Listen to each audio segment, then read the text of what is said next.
Can you hear me okay? Great. Well, Happy New Year, and thank you for being here tonight as we embark on the journey of selecting our next police chief for the city of Grand Rapids.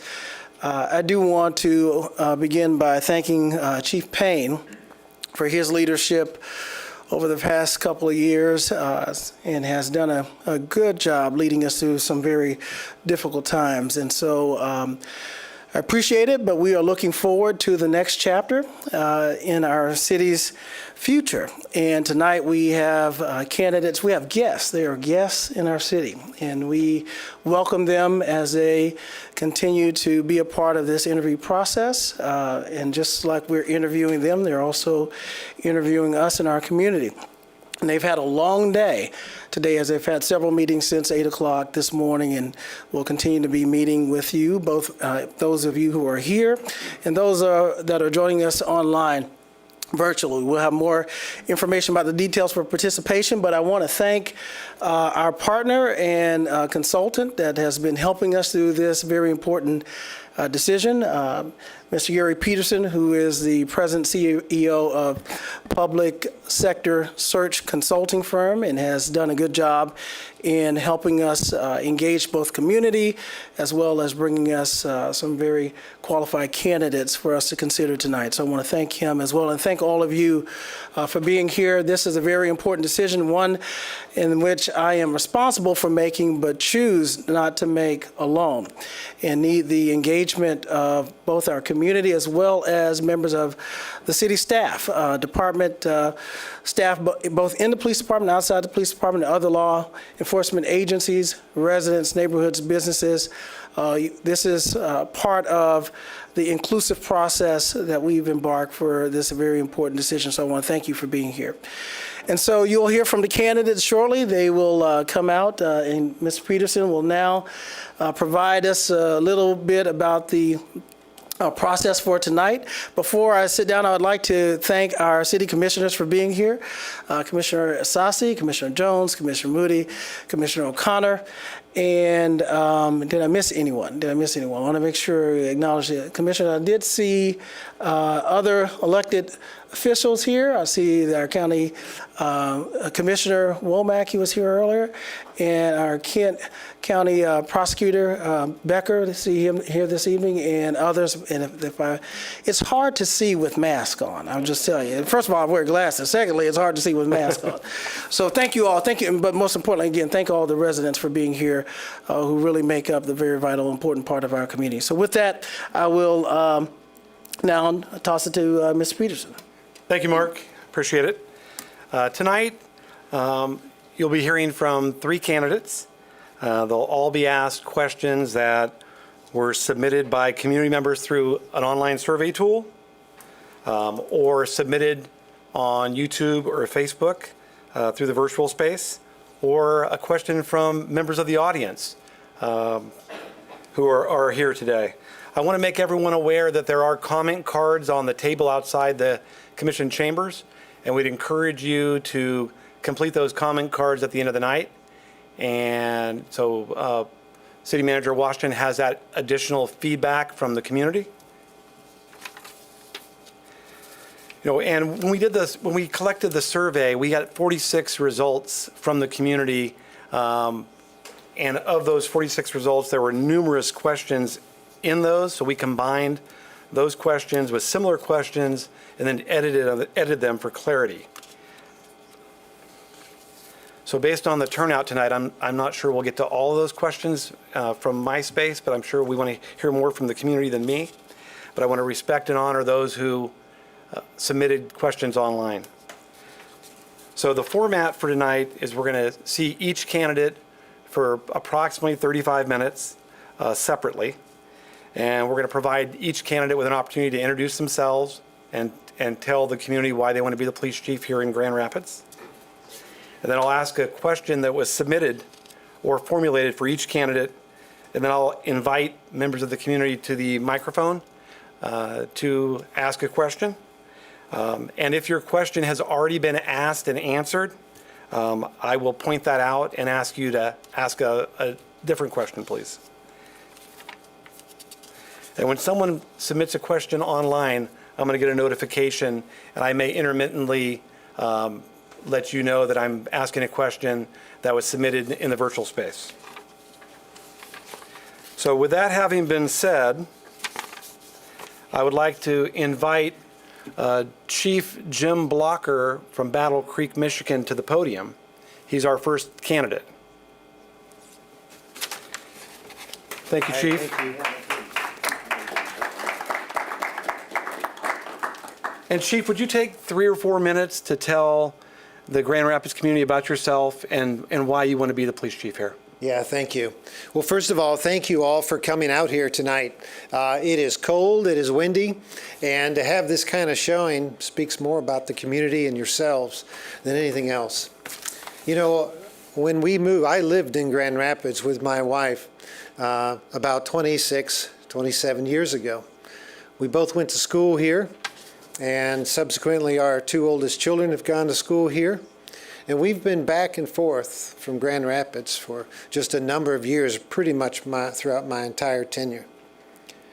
When I first started considering getting into law enforcement, when I was young, about 27 years ago, I got to know a man by the name of Jerry Steele. He was a retired deputy chief out of Grand Rapids Police Department. He worked at Calvin, where I had worked and where I went to school. And I have to tell you, as I got to know him, and the man of integrity that he was. And I had gotten to know Chief Hegarty just by attending talks as he had come to the campus from time to time. I realized, you know, one of the best departments in the state of Michigan is the Grand Rapids Police Department. I knew it, and I believed it, and I wanted to be a part of it. But you know, I went to the academy after college, and I started the process to join the department. And it was the only department that I really put in for, right? Now, the competition was stiff. There was about 1,000 people in the room that day when we were competing. Considerably different than today, right? But I went through the process and all the steps, and ultimately they eventually said yes. The problem is Battle Creek said yes first, and I had a young family. And I had been there already 4 months, and I just couldn't do it. I couldn't turn everything in. I couldn't turn it all away. And I couldn't return at that time. But I thought, boy, I'm gonna go back there one day, because truly that's what I felt. It was the #1 department. Well, life just happens, and you don't get back. Well, until now. You know, I've seen Grand Rapids transform itself. I remember what Grand Rapids was even before the Van Andel was there. I remember you were told in school that really it's not safe to walk down Division. Well, I ran it this morning. That goes to show how this city has been resilient and not only has thrived in the last 30 years, but has been extraordinarily good at it. And they've built a level of resiliency here in this city that we've all come to expect and love and appreciate. There's a level of richness and diversity here that all of us can ultimately appreciate. And so you might ask, why? And believe you me, folks in my own community have asked, why would you put in for it? Right? Because things are going well. I live in a wonderful community. They've allowed me to dream. They've allowed me to do wonderful things, right? And they've given me the freedom through the community support to do them.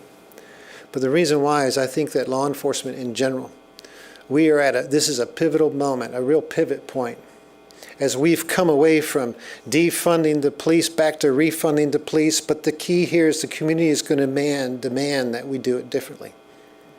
And I feel to a certain extent we've been doing that because we had to in Battle Creek, because we didn't have the resources and the capability and perhaps the death, but you've got them here. And so if there was one town that I thought professionally I wanted to put in for, and where I may, with the community support, have the opportunity to get that groove back for GRPD, right? Bring the magic back of who they were, but just as importantly, do it with the community, it would be this one. And so it's worth the risk to put in. Even though we share the same media market, you know what we're doing down there just like we know what you're doing up here. My city knows that I'm up here. And that's why I put in for it, because I think it's worth it. I think you've demonstrated that, and I think, frankly, it's a real honor and a privilege I've made it this far. So thank you. Thank you, Chief. Okay, your first question is, there have been, start prefaced with a statement, of course. There have been a couple of recent officer-involved shootings in Battle Creek. What's been your approach to communicating information to the public on these type of incidents, and how have you balanced the need to be transparent with the community and being supportive of your employees, especially before the investigation is completed? Yeah, thank you. I think years ago we tried to not necessarily control the media or the news, but we tried to make sure what we had was right before we got it out there. Today, that's not a luxury we can enjoy, and perhaps it wasn't one we should. Because the news right now is going to get out there. Social media is an entire bandwidth that as it's existed, the information is going to get out there, and it's incredibly important today, certainly for law enforcement, to exercise that sense and live that sense of transparency, is to get the information out as soon as you practically can. The advent of, although you'll maybe hear me talk about technology doesn't replace relationships, the advent of the body-worn camera and the in-car camera and those systems to be able to communicate and show and share what actually happened has really revolutionized our ability to take what happened and within hours put it back out there for the community to see. The community deserves to know. They have a right to know. Now, whether they actually believe it or we agree on what you're seeing, that's another discussion for another day. But in the last 60 days, we've had at least 3 critical incidents. And it was paramount. It was important that within hours, we get those body camera videos out there. We tell the story, and perhaps many of you may have even seen many of those stories. How does the community react? They really don't. It's an expectation that they've gotten used to, that we get the information out as soon as we can.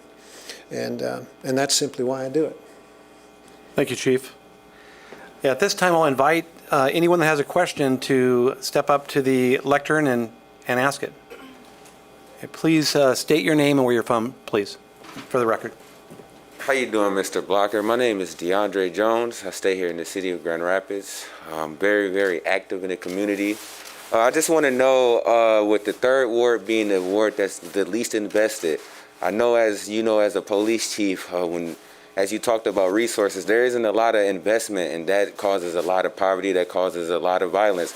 So from an equity lens, as one of the 2 Caucasian candidates for this position, knowing that it's a black man also, how do you see an officer as an equitable officer, and how do you plan to, if you're granted this job, how do you plan on basically, I wouldn't say looking at it from a humanitarian side, but just as problems happen over there on the 3rd Ward, how do you plan to manage those problems and being able to handle those problems, knowing that that is one of the least invested wards, but also one of the wards that has a lot of the problems? Thank you, DeAndre. That's a first world problem. There's a level of complexity that you've introduced into the room that isn't just a law enforcement problem. And I agree with you in that sense. It's a community problem. And as law enforcement, we can't see sectors or wards or communities that have been, then for whatever reason, seem to have not, the investments haven't been made as they should in those particular areas. You know, there are parts of this city and parts of the city that I'm in that where really people don't need us. They're self-sufficient, right? But there's other parts of this city that they need us. And they need us more than anything else. Matter of fact, the one thing that often will show up and respond to the trauma in their lives because of 911 or whatever is because they don't have the support. And our role is to help them and to support them. But we cannot do it alone. It's got to be a unified approach. There are multiple different challenges every call we take in these neglected areas, right? Where poverty is intense, addiction is intense, with all of those social challenges that exist there, law enforcement isn't the only one that needs to be responded because we've got a very narrow focus and perspective. And so if we really want to address the problem, if we really want to we first have to understand the why. Why is this happening? I can give you an example. You know, you can go to a barking dog call. Someone called 911, there's a barking dog, the officer shows up. What's the officer looking for? The crime, right? And maybe the only crime is the noise ordinance violation. But the reality of it is, when you crack open the door, you see there's no food in the fridge. You see there's children that have been neglected.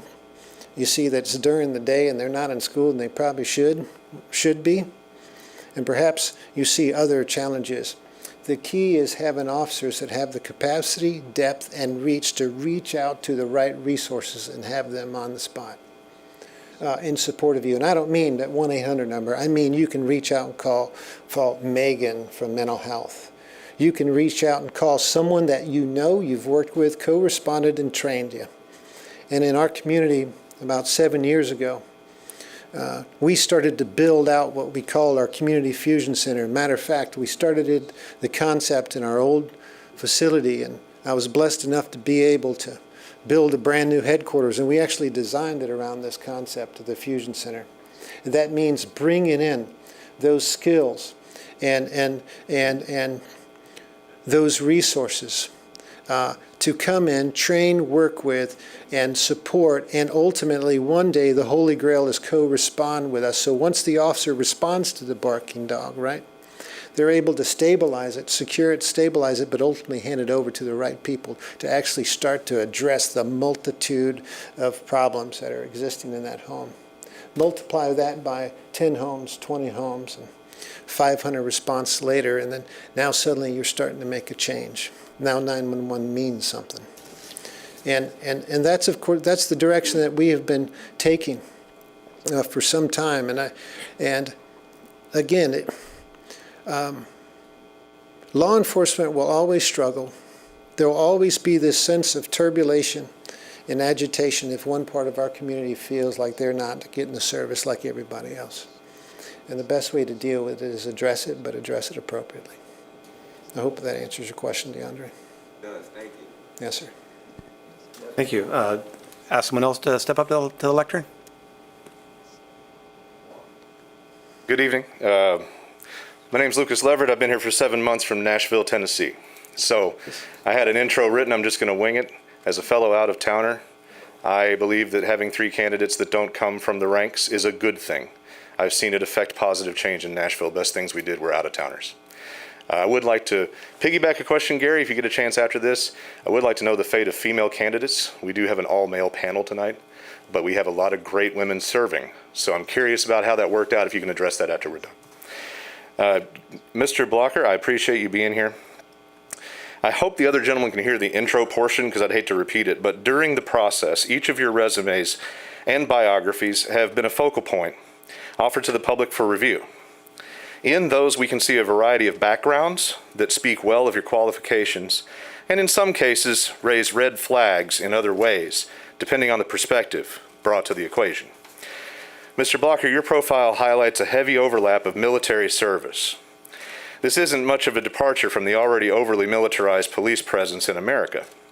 The 1033 program is regarded by many now to be a wrong-headed effort to continue the jingoistic posture of police, who tend to regard the citizenry as a hostile opposition force. Given that GRPD has recently faced scrutiny over a lack of transparency regarding what sorts of implements of warfare they've acquired, how would you address the negative connotations as well as the advantages of your military background, sir? Thank you. Thank you, Luke. It's a good point. I think in general it's, let me tell you a story about my military training and my background, because most people think it's all about Full Metal Jacket. Well, that's so 60s and 70s. Let me tell you how they prepared me. And more importantly, let me tell you how the community prepared me for war, right? And how war prepared me to even better serve my community. When we first got to Afghanistan, our brigade commander was insisting he was an infantryman, we conduct tactical operations in and around the region. Those were called cordon searches for MPs, which meant we went in the early morning hours.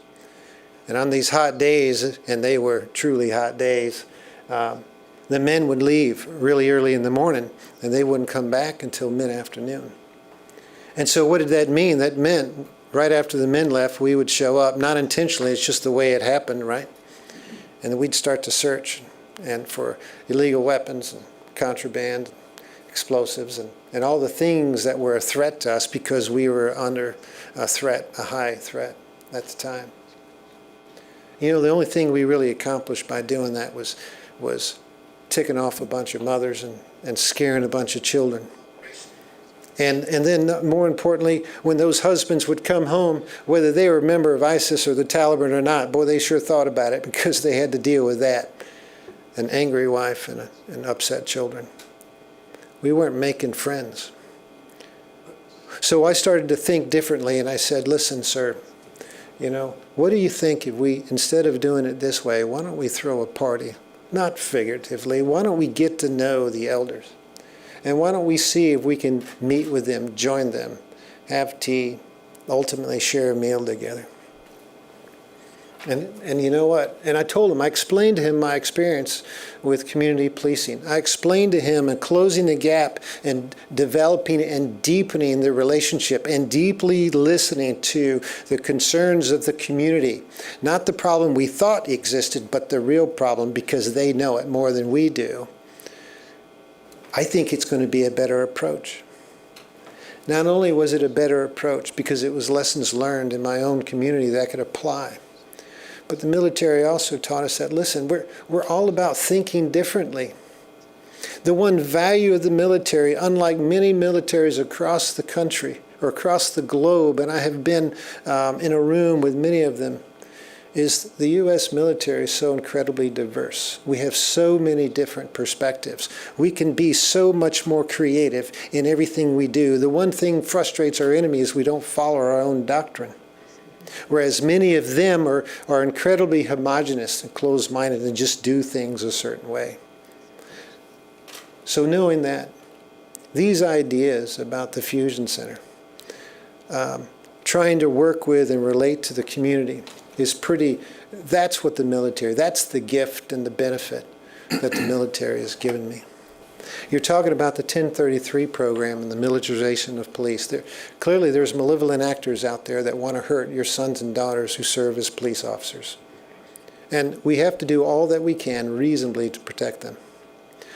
But that doesn't mean you have to pull it all out right at once. Sometimes the community just wants to vent. Sometimes they want to protest. Sometimes they want to express their anger as loudly and as freely as you can. Well, why don't you let them? And we certainly did that in Battle Creek after the George Floyd murder. We let them, and we had no instances. Did I have the capability to respond if things turned violent? Sure, we had decision points and sort of areas that we would watch for, but you know what? We made sure that we were fully supporting them. And none of that was out. None of that was presented. Because, you know, you present that stuff, folks are so frustrated. They're so angry. They're like, you want to fight? Okay. Well, I'll fight. But we didn't want to fight. We wanted them to vent. And that's a perspective. You know, that's an attitude. And I'd like to think that's mine. Thank you, Chief. And before I invite the next person to the lectern, I had a question from the virtual space from one of the streaming platforms.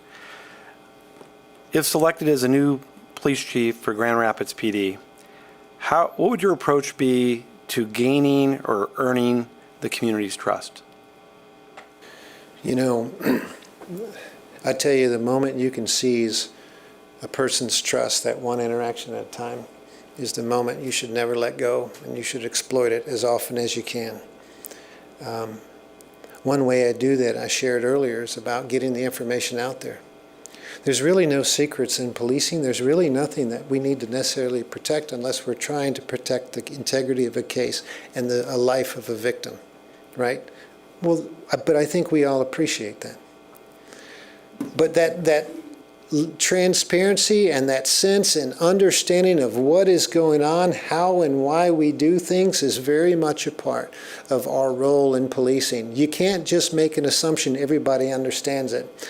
We had an officer involved shooting several years ago, and an officer was shot 3 times. He just about didn't make it. And when that happens, everyone shows up. I mean everybody in support. Why? Because somebody has done something that means that they're desperate.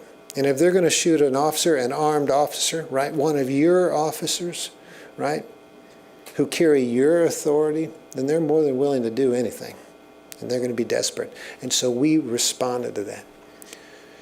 We ended up apprehending the man safely, securely. He was brought to justice. Things were relatively clean, and the officer survived and is doing well. See, the thing is, we had a community meeting, and there was a lot of frustration. And at first, I'm like, why are we having this meeting? We got out in front of this. We told everybody what was going on. But the thing about it is, the meeting, once I realized it, the meeting wasn't about what we did. It was, why don't you do that every time someone is killed in our neighborhood? Why did you pull it all out just for this one person? And we can't make the assumption people understand the mindset. And once we were able to walk them through why this was such a desperate attempt to find this suspect, and the concern and the fear that he was going to do it again, we regained that trust because we were able to show them. The other thing we told them is that with nearly 100% clearance rate, when we have a homicide, they didn't know, but we pull out the entire team.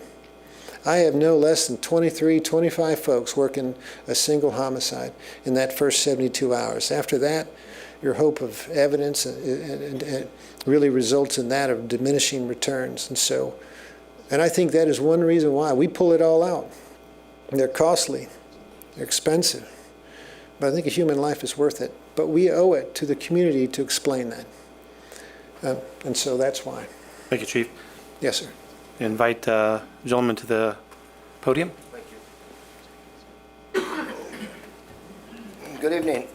Good evening. My name is Johnny Brand. I am a president of Voice for the Badge, a group in Grand Rapids that supports their police. And I want to make it clear right now that we support our police, but we're not against any groups otherwise. The inner city needs funding, but don't get it from the police budget because we don't have enough officers now. Find money within the budget and some of the fat, get it out of there and use it for the right thing, which is to help the inner city. And I stand behind that 100%.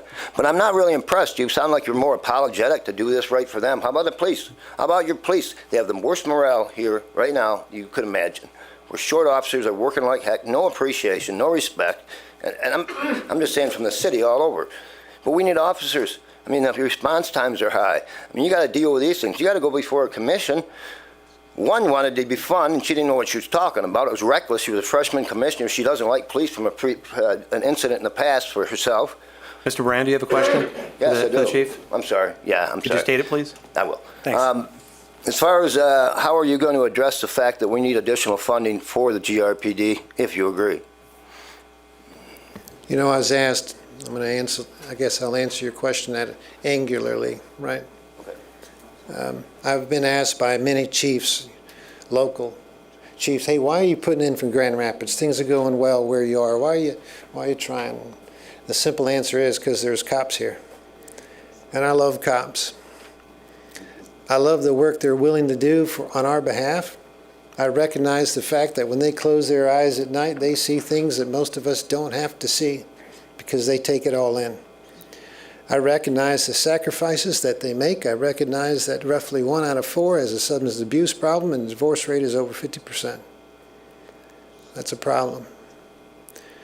So to belay any concerns about how my head and my heart is connected as it relates to a police officer, I hope that's clear.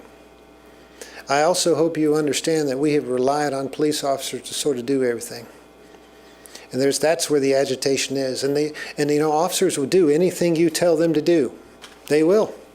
Even if they don't have all the skills and the tools, they will do it. They will go there and do it with the training that they had. The challenge we're having in most communities today, they go there, they respond with the training they had. They've done everything we've asked them to do. They've taken the risk. And yet, at the end of the day, the public's still dissatisfied because we didn't solve the problem. And so, obviously, there has to be more resources. You can't change a culture or even reform a police agency on the cheap without spending a little bit of money. You can't. You absolutely can't. But ideally, the holy grail of where the ends, ways, and means and where we ultimately want to go is we'd like to get to a point where the right people with the right training are responding to the calls for service. And these issues are being resolved. And the end state there is you start going to that call less and less and less. And then we start to use our officers for what they were really trained for, to respond to the malevolent actors in your community that are making it very difficult for everyone else to live and work, play, and survive. And that's really my perspective on that, and I hope I answered your question. Yes, sir. Go ahead. Hi, how are you? Good. Good. My name is Paige Maz. Been a citizen in this city of Grand Rapids for about 10 years. I've called the city home. I was born and raised in Kent County. So I want to further address more specifically, the fact of the matter is in this city, we are nearly working with double of crime on an exponential rate.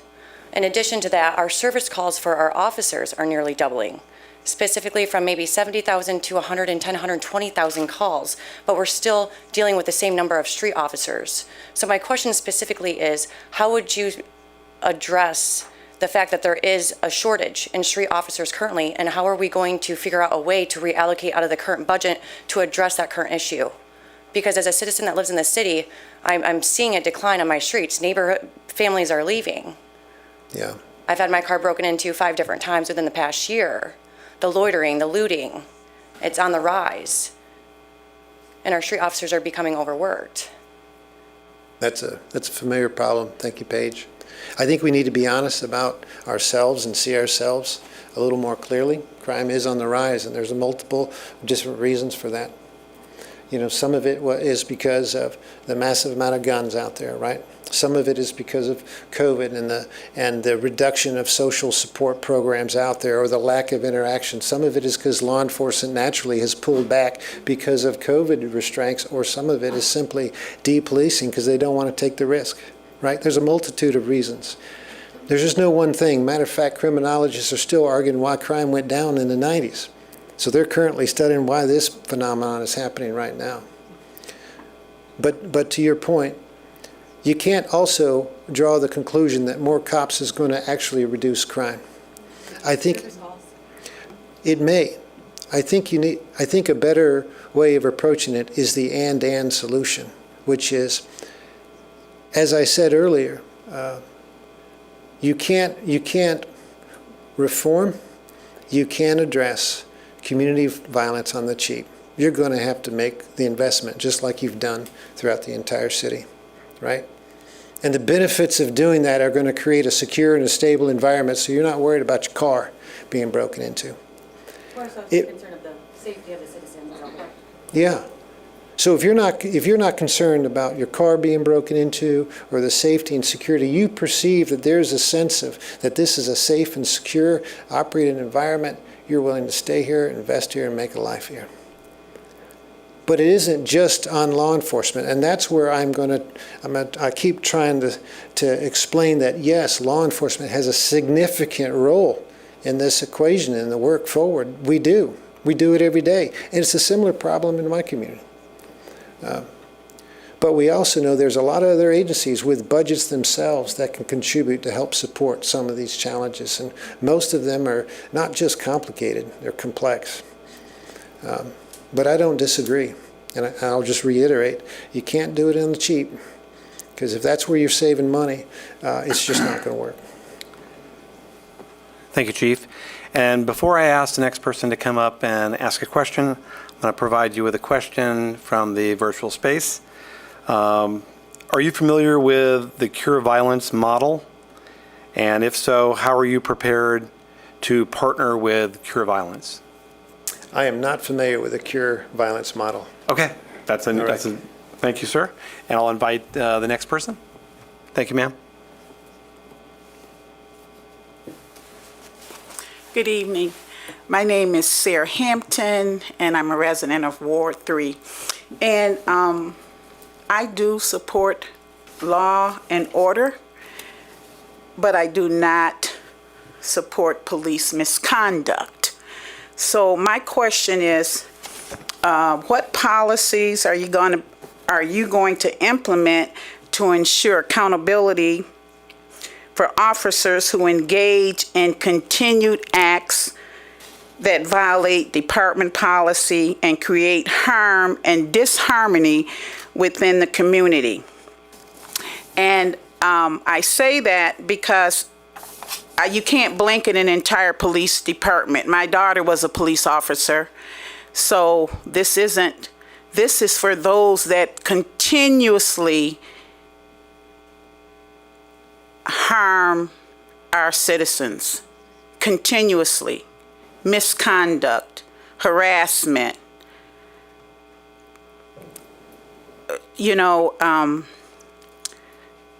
they say that they want to be transparent, and I heard you mention that, but we want to see true transparency. We want to know that our departments, our police officers can be trusted. All of the things that are going on in our city right now, there's problems. So I would like to know, how do you plan to correct those problems? Those officers who are dishonoring that badge of honor. What are your plans? What are your goals? And Battle Creek is a little different, but I'm sure you have the same problems. We just have it on a larger scale. And I would like to know, Mr. Blocker, is it? How are you planning to solve these issues? Thank you, Sarah. I appreciate the question. We started a program some time ago. Gets back to that, earning the trust of our community. And I'll give you a story. We had a pastor who gave us a call and said, hey, one of my members had a confrontation with a law enforcement officer. And what happened was, it was an expired plate, and the officer stopped him. He kind of took off a little bit, and eventually the stop was made, and the license was improper, and there was a fight, and there was a struggle because the driver himself, right, knew that he had fulfilled his plates, right? But it hadn't caught up. The record hadn't caught up, so the computer said they weren't, and yet the driver felt that he was. And so the pastor called up and said, can I look at the video? And I said, absolutely. Why not? Come on down. I hadn't even seen the video either. No formal complaint had been filed.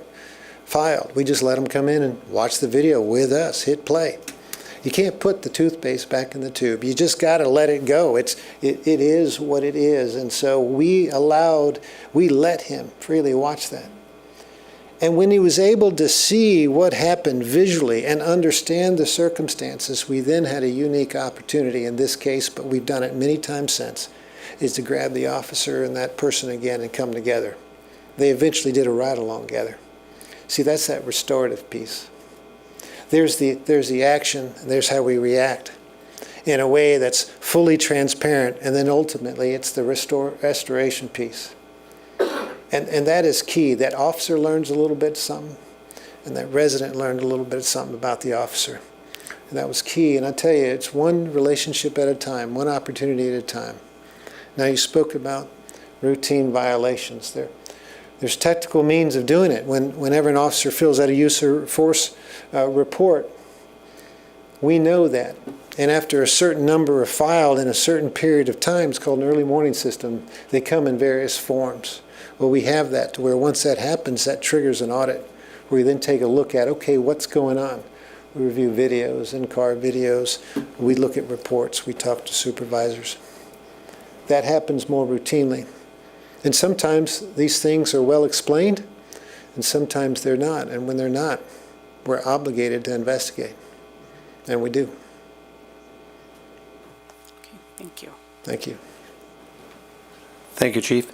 And this is going to be the last question for Chief Blocker, and then we're going to transition to another candidate after the Chief does a closing. Go ahead, sir. Thank you. Name is Wesley Watson. Thank you. Thank you for your service in the military and with the police force in Battle Creek. I come from a background, my dad was a retired police officer, and my brother is in law enforcement, and my uncle's a retired police officer, so I understand. My question is, here in the city, we have problems when it comes to recruiting police officers that reflects the community. What will be your stance on recruiting police officers from the community, recruiting police officers that reflects the community, and also retaining those police officers as well? How can we make sure we have the right number of Latinx, Hispanic police officers, also the right number of African American police officers on the police force? Time and time again, as we look at the new candidates that's coming out of the police academy, we're not seeing police officers that look like me or reflects the community. So what will be your stance that will increase the diversity when it comes to the police force and retaining those officers as well? Thank you. Well, you just touched on one of the critical factor facing our profession today, and nurses and teachers, is we're not finding enough people. We really have to start challenging ourselves with what traditions and what cultures will we have to compromise with in our past to try to gain the trust and the interest, and in what bandwidth, how are we going to communicate with young people today to introduce them to law enforcement as a service above self? And you can't tell me there aren't folks of all varieties of communities and of all diverse communities and gender aren't interested in service above self. Matter of fact, we know that the Gen Xers, that's 17 to 26, that is one of the driving factors. Maybe they want to have weekends off too, right? But one of the driving factors is that idea of service above self. So re-engineering our means to communicate to show them that policing is more than a pension, more than a uniform, more than a badge or a gun. It's actually about service, and depth and to the community. I think that's the approach. I think the approach that we've always taken in the past is we throw up a bunch of numbers, we show them what's our pay, and we try to be really competitive with pay, and those things are really important. But I think really if we start to focus in on why, the why behind you want to serve as a police officer, and the rewards behind serving as a police officer, I think we're going to get a lot more. And we're going to hit the right population. Now, when it comes to youth, I can tell you, or just recruiting in general, we used to go over to the east side, expend a lot of energy and horsepower and go over to the east side of the state and recruit. And that was successful from time to time. But what we found is eventually everyone that we hired from the east side over here would eventually go back to the east side. Well, if you ask them, their biggest complaint was the same thing. Well, we come over here and cultivate new fields, and because it's a real knife fight right now, if you haven't noticed, in terms of hiring people, right? And same thing. If you hired them into the east side of the state, ultimately they'd want to come back. So we instituted about 5 years ago the Police Explorer program, which was designed, it's a Boy Scout structured program, designed to cultivate, educate, and allow youth to sort of dip their toe into this idea of community service through law enforcement. And we have had just exceptional rewards because what we're able to do is generate interest and cultivate our own, organic to the community. And eventually they're able to see, I can continue to serve above self, humbly and honorably, and I can continue to raise my family, and everything about this community is a priority to me because it's my community, and the benefits have been rewarding. We've, I believe, hired 8 out of that program of late. Thank you, Chief. All right. Could you take like 1 minute and do a quick closing if you think you need to? Yes, sir. Well, I'll end the way I began, and I want to just thank you for the honor to be here. I want to thank you, importantly, for taking the time to be here, because you value this process, and obviously you value the community, and just as importantly, you value the police officers that serve.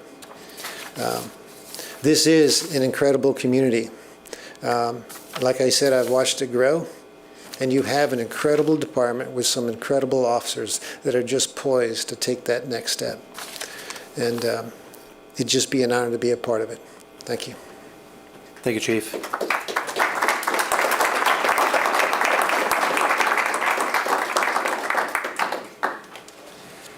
At this time, I'd like to invite Commander Eric Winstrom to the podium. Thank you. Commander Winstrom, would you introduce yourself to the Grand Rapids community and tell them why you want to be the next police chief? Sure, absolutely. My name is Eric Winstrom. Can I tell a little bit about my background too? Not many of my long-term plans, as in most people's life, turn out exactly as they plan, especially not an 11-year-old's plan. But when I was 11, I was living in Austin, Texas, and my older brother, who was my hero, still is, by the way, was arrested for a very small amount of cocaine, and he was sent to prison for an unreasonable amount of time.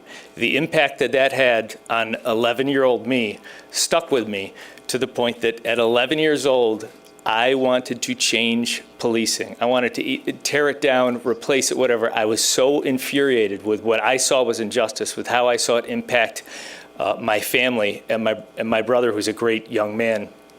And so, as I went through life, I went to law school and I studied administration. I went to college. I studied administration of justice, and I was going to change the system. And I went to law school. While I was in law school, I befriended a few New York City Police Department officers who were lawyers at the same time, and they shared my mindset. And they said, "Eric, if we're going to change policing, to get the credibility, we have to do it from the inside." I joined the Chicago Police Academy a couple weeks after I graduated law school.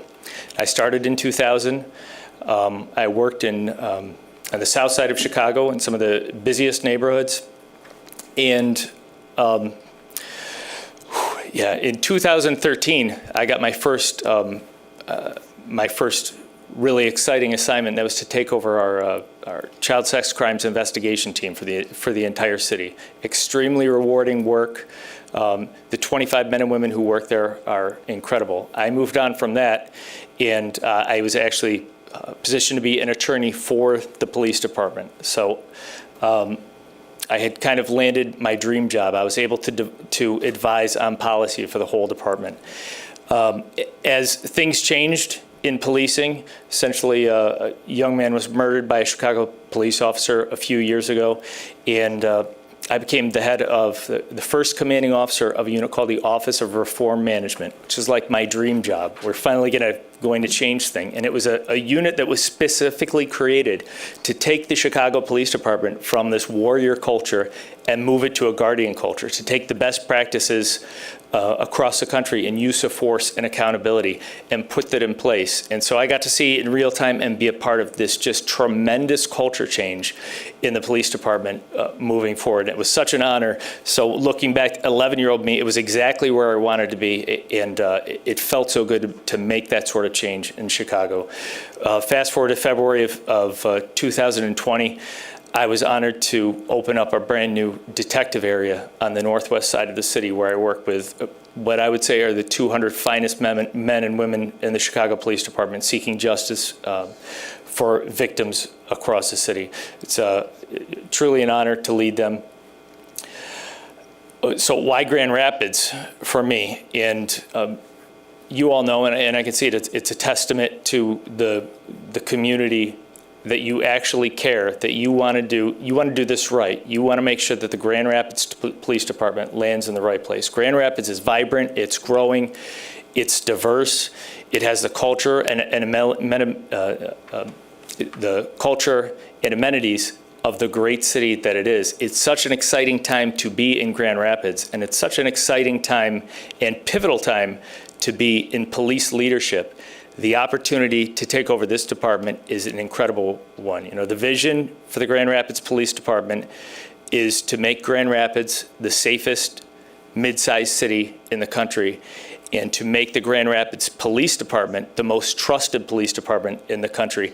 And I believe it. From the conversations I've had with everyone I've met today, with the research I've done, this city is serious about getting policing right. And for somebody in police leadership, this is something I want to be a part of. So it's just been a super honor to make it this far. I really appreciate it. It's been great to meet all the people I've interacted with, and thanks for coming out to hear us tonight. I appreciate it. Great, thank you. And I'm going to ask you one of the prepared questions that was sent in on the survey instrument. There was an article written in the Chicago Sun-Times where it suggested that you were, quote, calling in favors when it came to a particular prosecution. First, can you briefly tell us why this case was even newsworthy and what you actually did and why you did it? Absolutely. And I remember the day that article came out, and it kind of had a sinister vibe to it, but far from it. So the incident was a little girl, a little 7-year-old girl named Serenity Broughton, who was sitting with her 6-year-old sister Aubrey in a car seat on a residential street in the city of Chicago in the middle of the day on a Sunday going out to ice cream.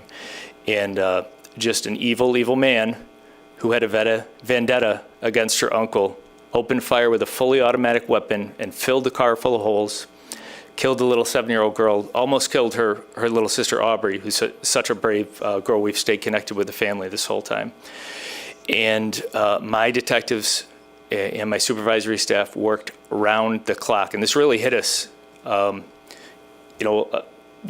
There's this idea that police can kind of take a step back and emotionally detach. When you're talking about the murder of a 7-year-old girl, I don't have the ability to do that. And I know the men and women who work for me don't either. So we took this very personally and worked extremely hard, identified the offender, arrested the offender, presented it for charging, and the charges were rejected by the state's attorney's office. We've had disagreements before with the state's attorney's office, and they pushed back, and the detectives who were working on it asked me to review it fully. I read hundreds of pages, I watched hours of video, and the detectives were right. This case should have been charged.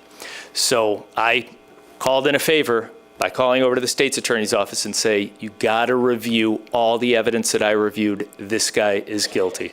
Now the article came out, and fast forward a few weeks, the man was indicted.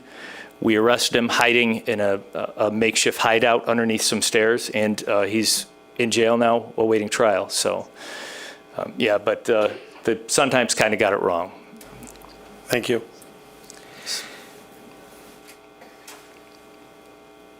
Okay. So I'm going to ask you a question that came in on Facebook. Please advise, as the chief of police, how you would plan to address issues of civil unrest. GRPD previously tear gassed protesters for not disbanding and arrested peaceful protesters. Also share how you would engage violent protesters. And there's a difference, clearly. When you're talking peaceful protesters, you're talking protesters. When you're talking violent protesters, then when we want to talk about tear gas and things like that, it might be necessary to ensure physical safety for people to use tear gas. When you're talking peaceful protests, I know in Chicago I've supervised as an attorney in the field, First Amendment attorney for protest. I've supervised dozens, if not probably over 100 protests, and we've had an excellent track record of ensuring that everyone's voice can be heard. So much so that Chicago's a very liberal city to protest.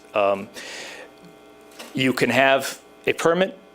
If you don't have a permit, there's a very good chance we're still going to let you protest. Oftentimes we'll shut down streets to accommodate protest groups that don't have permits. And our whole goal is to ensure that everyone's voice can be heard. When there's violence involved, obviously there's a difference. I'm not passing judgment on the Grand Rapids response because I'm not familiar with it at all. But the time and place for tear gas is very limited. Great, thank you. Thank you. I would invite a member of the community to the podium. I'll go first. How you doing, sir? My name I'm good. How are you? DeAndre Jones. I'm a member of this community. I'm actually from Chicago, so it's pretty funny to see one of the police chiefs might be from Chicago. But my cousin was killed by the state police in Illinois. And I heard you talking about somebody that got killed a couple years. His name was Darren Green Jr. I don't know if you heard about that. But I also want to know, with internal affairs cases, how do you plan to manage those and make sure that if the police is actually in the wrong, that those officers get held accountable? Because there hasn't been a lot of accountability. I have a permanent scar right here on my eye, and I had went to internal affairs, and I know the police was in the wrong. Now, I'm not judging any police officer, because any time that I've ever had any problems, like my car had, one day I was, just for a little story, one day I was driving from a march, and my tire had fell off, and it was a police officer that actually helped me put my tire back on my car. So I'm always optimistic, because I know there's good officers and I know there's bad officers. So I just want to know, how would you handle those internal affair cases to actually make sure that those officers are accountable, that are in the wrong? Mr. Jones, thanks, and thanks for sharing that personal story with us. One thing that I didn't mention that I do on a regular basis is we have a rotating nighttime incident commander for the city. And part of my job as a rotating incident commander is to supervise police-involved shootings. So just anecdotally, over the past year, I've supervised, I believe, 8 police-involved shootings. 4 of those shootings that I supervised resulted in the police officer being criminally charged. Now, that's not a positive for the Chicago Police Department, except that it's a positive that we are to the point now where we take accountability so serious that there is no cover-up. We're moving to that. I know that Grand Rapids is in the process of getting right civilian accountability. In the city of Chicago, we have oversight with several, actually, civilian accountability boards. And I know moving forward here, if I'm fortunate enough to move forward, that's something that I'm going to have to sit down, and we're going to have to work together to make sure that if you have concerns that there's a cover-up, or, the police are looking out for each other. The police need legitimacy from you, and if that legitimacy comes from civilian oversight, then civilian oversight needs to happen. So thank you very much for the question. I'll skip the intro. Lucas Leverett, came from Nashville 7 months ago. Glad to be here. Thanks for putting up with my southern self. Mr. Winstrom, I've talked about the background and the resume reviews. Like me, you come to Grand Rapids from an outside, bigger city perspective. Also, like me, you've probably been witness to the corruption, problematic baggage, and challenges of a big city. To those on the right, Chicago's a cesspool of failures. To those of us on the left, recent and current leadership have been ineffective and embarrassing to our causes. No matter your perspective, Chicago doesn't instill a lot of confidence. How would you characterize your proximity to well-publicized issues in the CPD, such as corruption, excessive use of force, as well as your personal views on those, such as the series of incorrect addresses rated with dubious no-knock warrant practices and the like? Now, the last part was my personal involvement? Yeah. Was that, okay. Well, fortunately, I haven't had any personal involvement in such things. Chicago does have a history of corruption going back. I tell you, when I came on the police department in 2000 and I sat down with veteran officers, they would retell stories about the times when they were young officers, and they would make a traffic stop, and they'd walk up to the car and say, "Pardon me, sir, you're doing $10 over the speed limit." And they meant it sincerely. Fortunately, times have changed, and the culture has changed, and the City of Chicago Police Department today is in a completely different place than it was even when I was hired. As far as the cesspool allegation of crime, Chicago has a lot of challenges. I'll give you just one anecdotal example of something that we work on. There's a spike in vehicular hijackings and carjackings. My detectives very recently arrested a juvenile for carjacking. It was his 4th carjacking arrest. Prior to that, he had 4 possession of stolen motor vehicle arrests. So this is his 8th felony arrest. And on that 8th arrest, his 4th time using a handgun to take a car from someone, that 8th arrest was the very first time that he was held in custody. Every other time, he was returned to his family. So Chicago has a ton of challenges, not all of which can be worn by the Chicago Police Department. And I'll tell you, I will admit, Chicago has a ton of challenges. What I bring to Grand Rapids is my experience for well over 20 years dealing with these incredible challenges in such a big environment. I'm bringing the experiences with me. I'm not bringing any of the challenges with me. And I'll invite someone else to the microphone. Hi, my name is Matthew Smith, and my question is the following.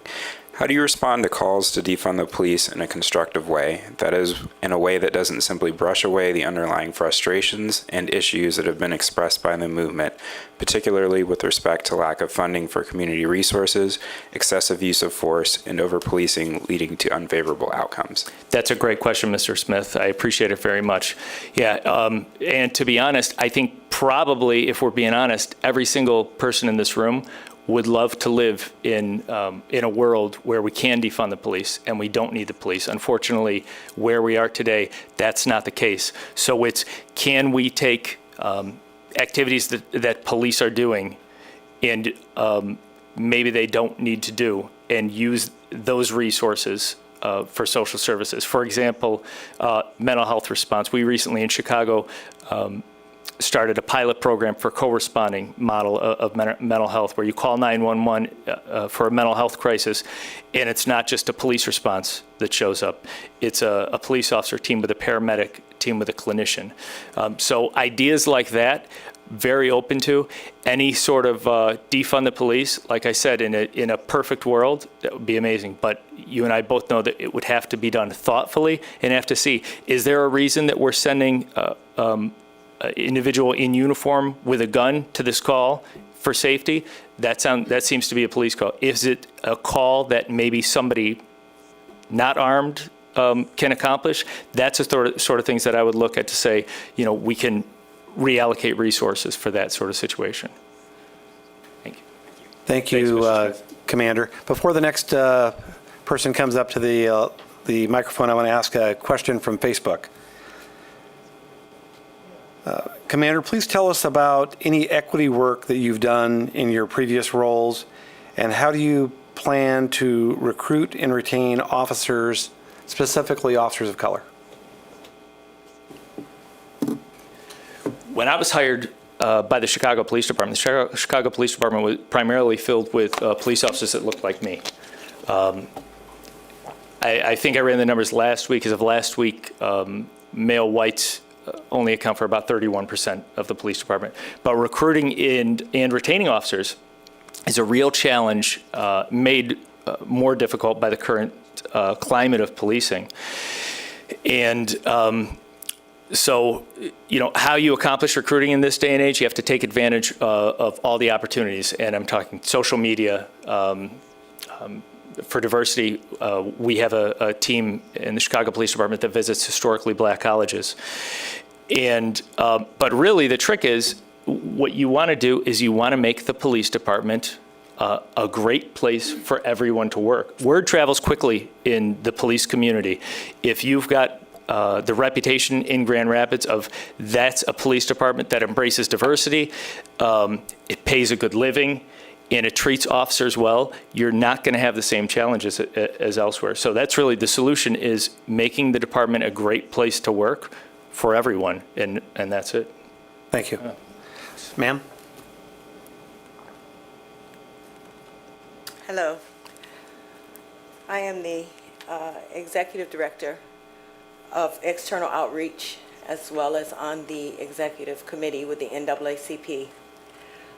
It is our concern and our contention that the next police chief would have an extensive background in improving community and police relations. So our question to you would be, if you can please give some examples of how you've been a successful part of effective community policing practices in communities of color. Absolutely. Thank you very much. And I'll tell you, again, going back to my young days on the police department when things were different, when I came in from the street at the end of a shift, I would check off with a supervisor, and that supervisor would look to me and say, okay, Eric, what did you do today? And the metrics of success for a young police officer in 2000 was, how many arrests did you make? How many citations did you write? How many cars did you tow? And I was working in the Robert Taylor Homes, which is a high-rise project on the south side of Chicago, abject poverty. So if I write a $75 ticket to someone, that can seriously impact their life. And that, at the time, was, wow, this is how you be a good police officer. And I was always kind of an outsider because it was like, no, I don't think so. You know, hey, I changed somebody's tire today. I made a positive community interaction. I made a positive interaction with a kid, and now he likes the police. Those are the things that I was striving for, but the metrics at the time were that. So you asked, for example, of what I've done aside from just my personal actions. When I was head of policy for the police department, we started a pilot program, which is now expanded to 11 districts, and the current superintendent has committed to expanding it to all 22 districts, a neighborhood policing initiative. And what it does is it takes beat officers and it reserves 30% of their time. During that time, they're not responding to calls for service, they're not responding to 911 calls, but they do have a job. And that job is, during that time of the day, they're going out and they're making contact. They're making contact with crime victims, they're making contact with business owners, they're following up on crime conditions. So they're not sitting at a stop sign waiting to see if somebody kind of drifts through so they can pull them over. They're taking the initiative to make those positive connections. And that's something I did have a hand in. Thank you. Thank you for the question. Next person? Thank you. Hi, my name is Grace. I live in the 3rd Ward. And my question for you is, you talk about your commitment in your letter to never underserve marginalized communities. And in Grand Rapids, there's this weird combination of under-policing and over-patrolling in a lot of low-income neighborhoods and neighborhoods of color. We're over-patrolled day to day. A lot of people of color get harassed, but when we call 911, there's very slow response times, as a couple of other people have mentioned. So my question is to you, how will you work to address these contradictory characteristics of how the police are? What a great question. That is a great question. And so number one is being aware of it, and with community input from people like you, the Chicago Police Department commits to regular community meetings, and we listen to the input. We follow up, we follow through. If you say something to me at this meeting, hey, this is what's going on in the community, I have to be there with an answer for you at the next meeting. It's very important. But without that sort of input, that sort of thing, I know that the Grand Rapids Police Department collects that sort of data, and it would be important to looking at response time and looking, again, the metrics of success. You said that there's over-policing. If, you're calling 911 for a domestic violence incident, a victim of a robbery, and it takes 15 minutes for a squad car to arrive, but in the meantime, there's an officer outside making traffic stops all night, that's a big issue. And that's if that's true, that's a leadership issue, and leadership starts at the top. And so that's definitely something that one of the first things that I would look into in the 3rd Ward.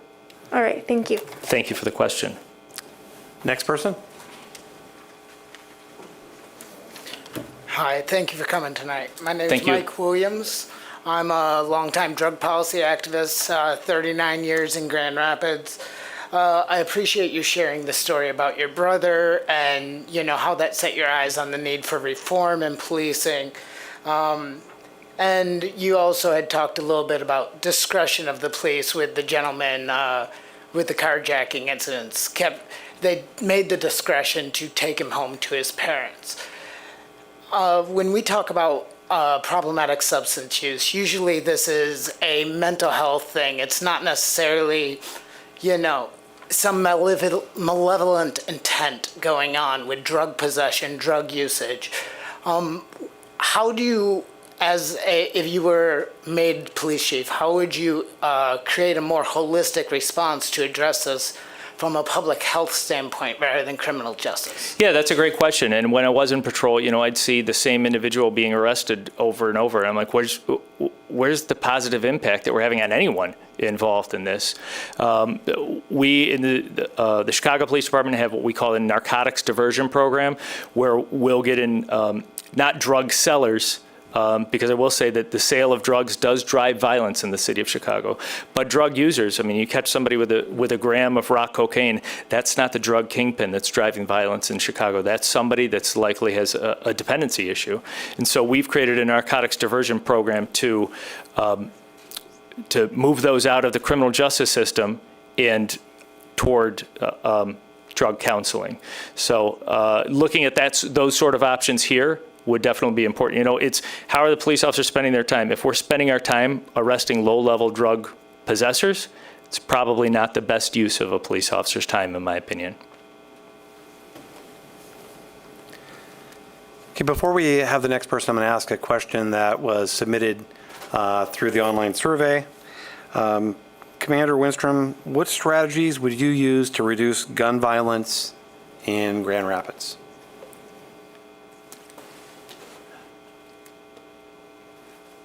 There's a lot. I mean, there's a lot there. So obviously, I don't currently live here. There's a lot of data available. I'm a big fan of evidence-based policing. It works. There is evidence that directed patrols of areas. So, but it takes research. Human intelligence, if it's available. A lot of people like to talk to the police, and sometimes if you just ask, they'll tell you where the issues are, who the subjects are that you should be looking at as driving violence. Another program that we have in Chicago is called Custom Notifications, where everybody on the block knows that Eric Winstrom is the gang member who's driving the violence, and we will proactively go, a police commander, social service providers, others, and seek out loved ones, seek out that individual and sit with them and say, hey, your life is going down the wrong path. What can we do to set you on the right path? Yeah.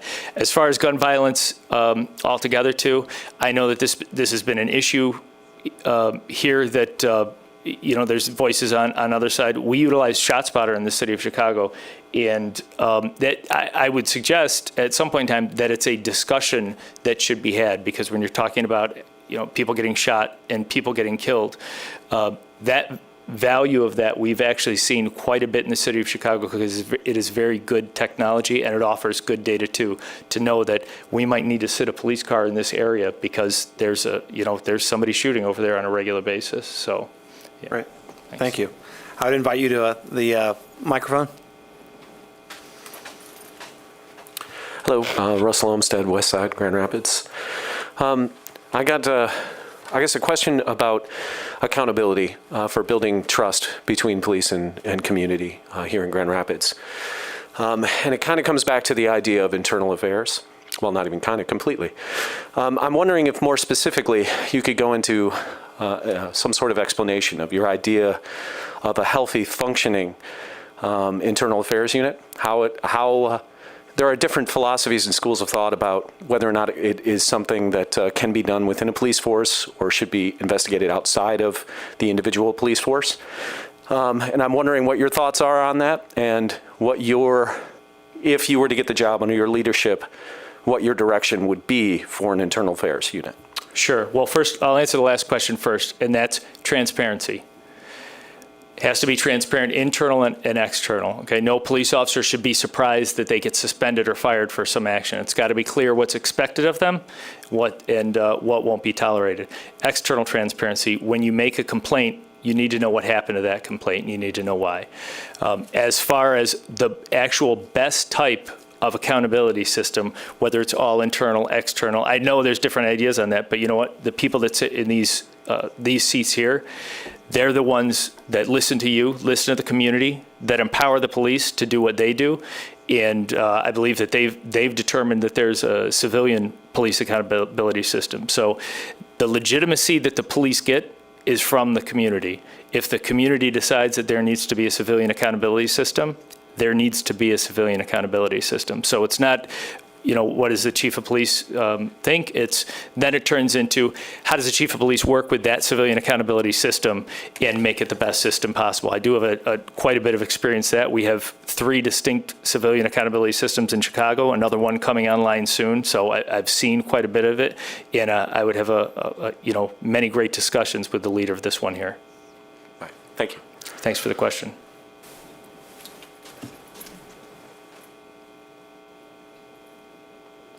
Hi, my name is Jason Fulton, and I'm a member of Chief Payne's Advisory Committee. In 2020, the Homeless Outreach Team was created in Grand Rapids. It was groundbreaking.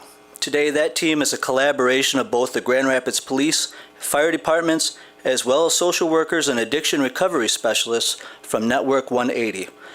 This team creates a unique opportunity for the unsheltered to build relationships with first responders, mental health professionals, as well as giving those in dangerous situations officers they can trust because of those relationships.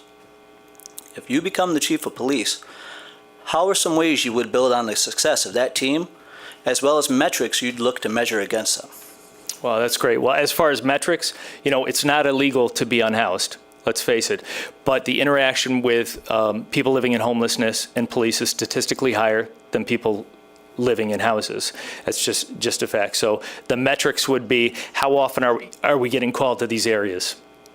How often are people who are unhoused victims of crime?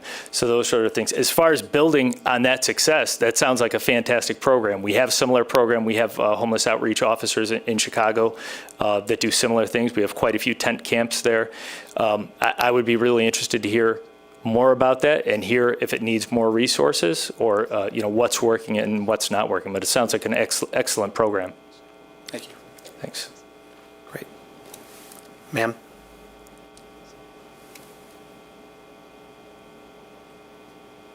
Hello, my name is Lynn, Hi. and I've been a resident of Grand Rapids for, I won't say how long, they'll kill my age, but a long time. High school, grade school, everything. There is a serious problem with diversity, racial divide in the city. Let's not hide it. Let's put it out there. What do you plan to do as far as effectively dealing with the youth, the minority youth in the third ward?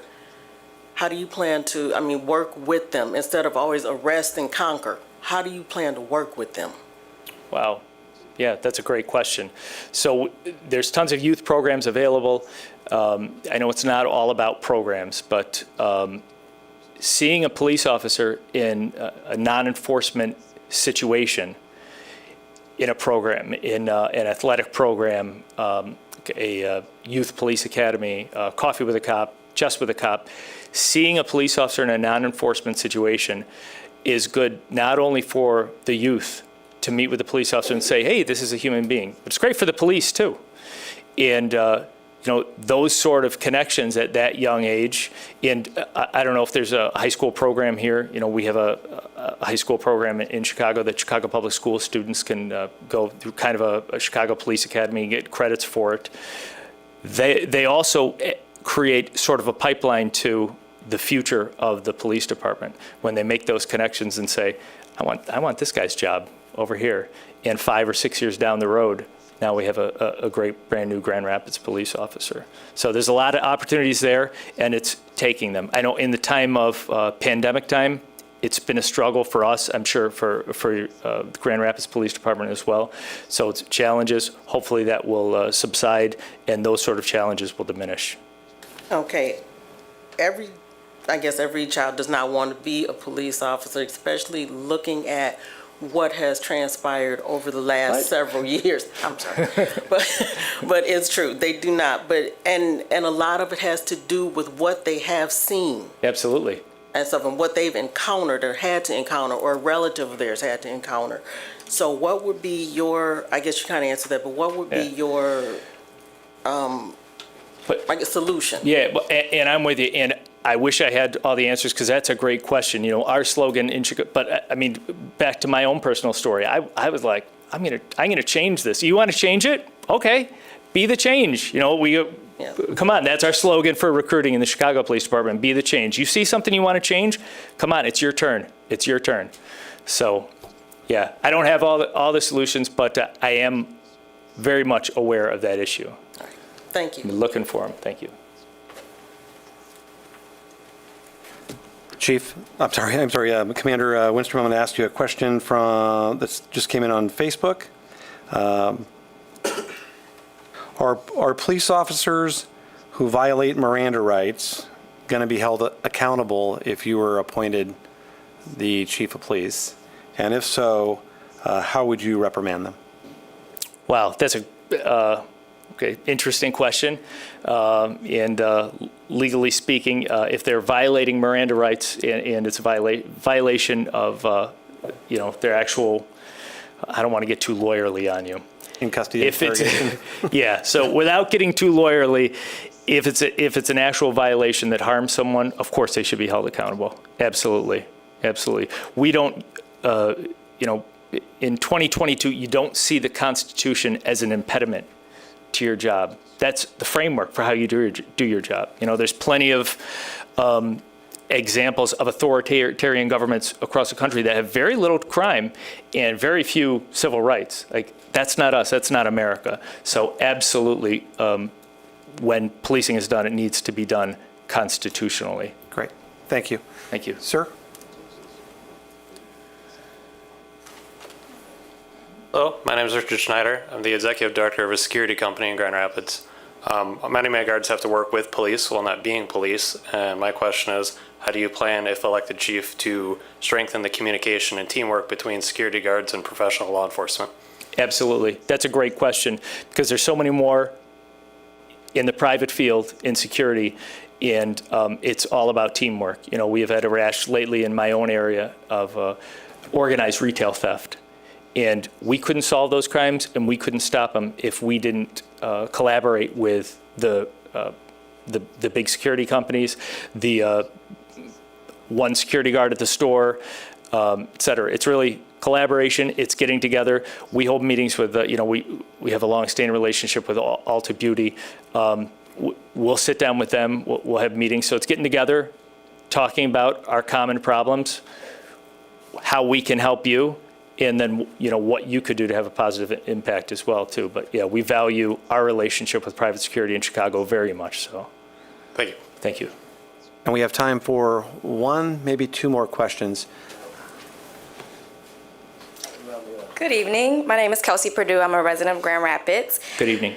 Good evening. So my question, unfortunately, the department and the community often feel at odds, this sort of us-then dynamic.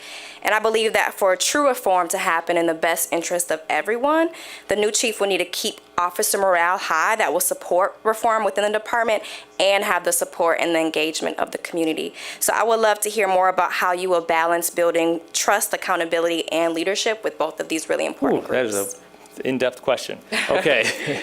Well, let me put it this way, the community, the at odds thing. So if you want a failed police department, you have an us against them mentality. Because essentially what you have them is you have an occupying army. And that's an absolute failure of a system to have. So how you successfully make bridges, so if we're really in a place where there's that much divide, it's going to take a lot of time and a lot of communication. And it's communicating with the police officers, hey, this is what the community sees. When I gave direction to people that work for me, it's this is what we're doing and this is why we're doing it. And that usually takes away all resistance. I like to think that I lead in a humble manner and that I'm approachable, especially with young police officers. Everything's a question. Why do we do this? Why do we do this? I love it when the police officers come to me and say, hey, why are we doing this? I don't think this is right. And if the answer is because this is what the community wants, this is what's going to build bridges with the community, then in the long run, that's going to make their job tremendously easier. I mean, we all, just about everyone in the policing profession, lived through this period of time after May of 2020 where we all felt like the enemy, where, my neighbors were literally walking past my house with protest signs against the police department. And I'm like, but our kids go to school. I thought we were friends, so no one wants that. We want to be in a situation where the community and the police absolutely on the same page, and we're co-producing public safety together. It can't be an us against them. It's got to be us all together. Absolutely. Thank you. Thank you very much. Thank you. And this will be the last question. Yes, my name is Kent County Commissioner Robert S. Womack from 4907 here in Grand Rapids, Michigan. Two short questions. Thank you for letting me get my comments in. When we were growing up, we knew the police.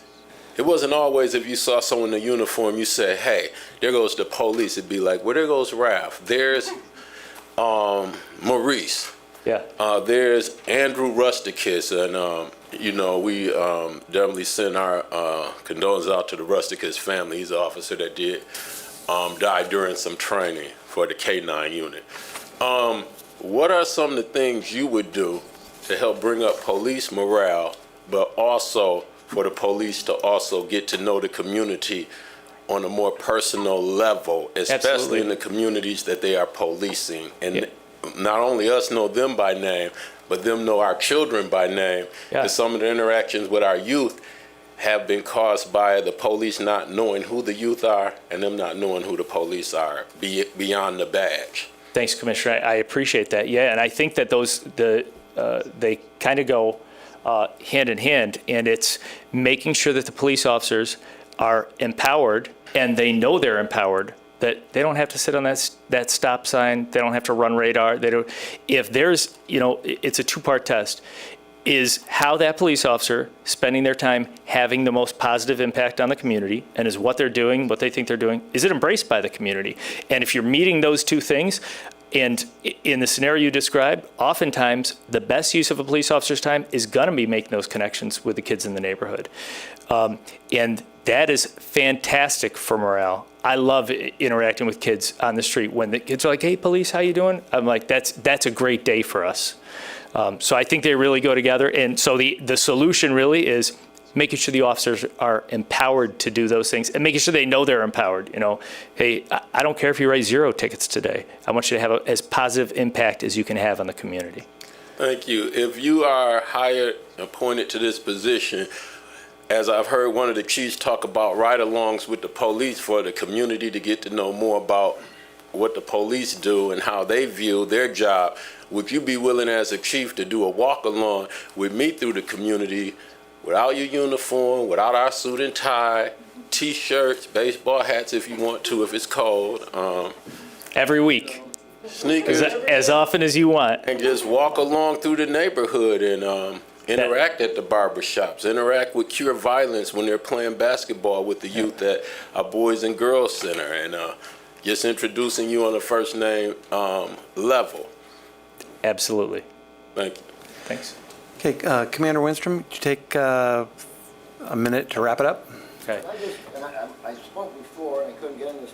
We're out of time. You're going to be faced with a big challenge. You're not going to have enough funding. The commissioners don't stand. You're going to be faced with a big challenge in funding. Sorry. Thanks. Gotcha. Understood. And so for my last minute, 45 seconds, whatever, I'll just say thank you to you and thank you to everybody else who's like-minded, who took their time out of their nights to be here. And again, it shows that it seems to me it's very obvious that the city of Grand Rapids wants to get this right. And so it's an honor to have made it this far. I appreciate you. Thanks, Gary. Thanks.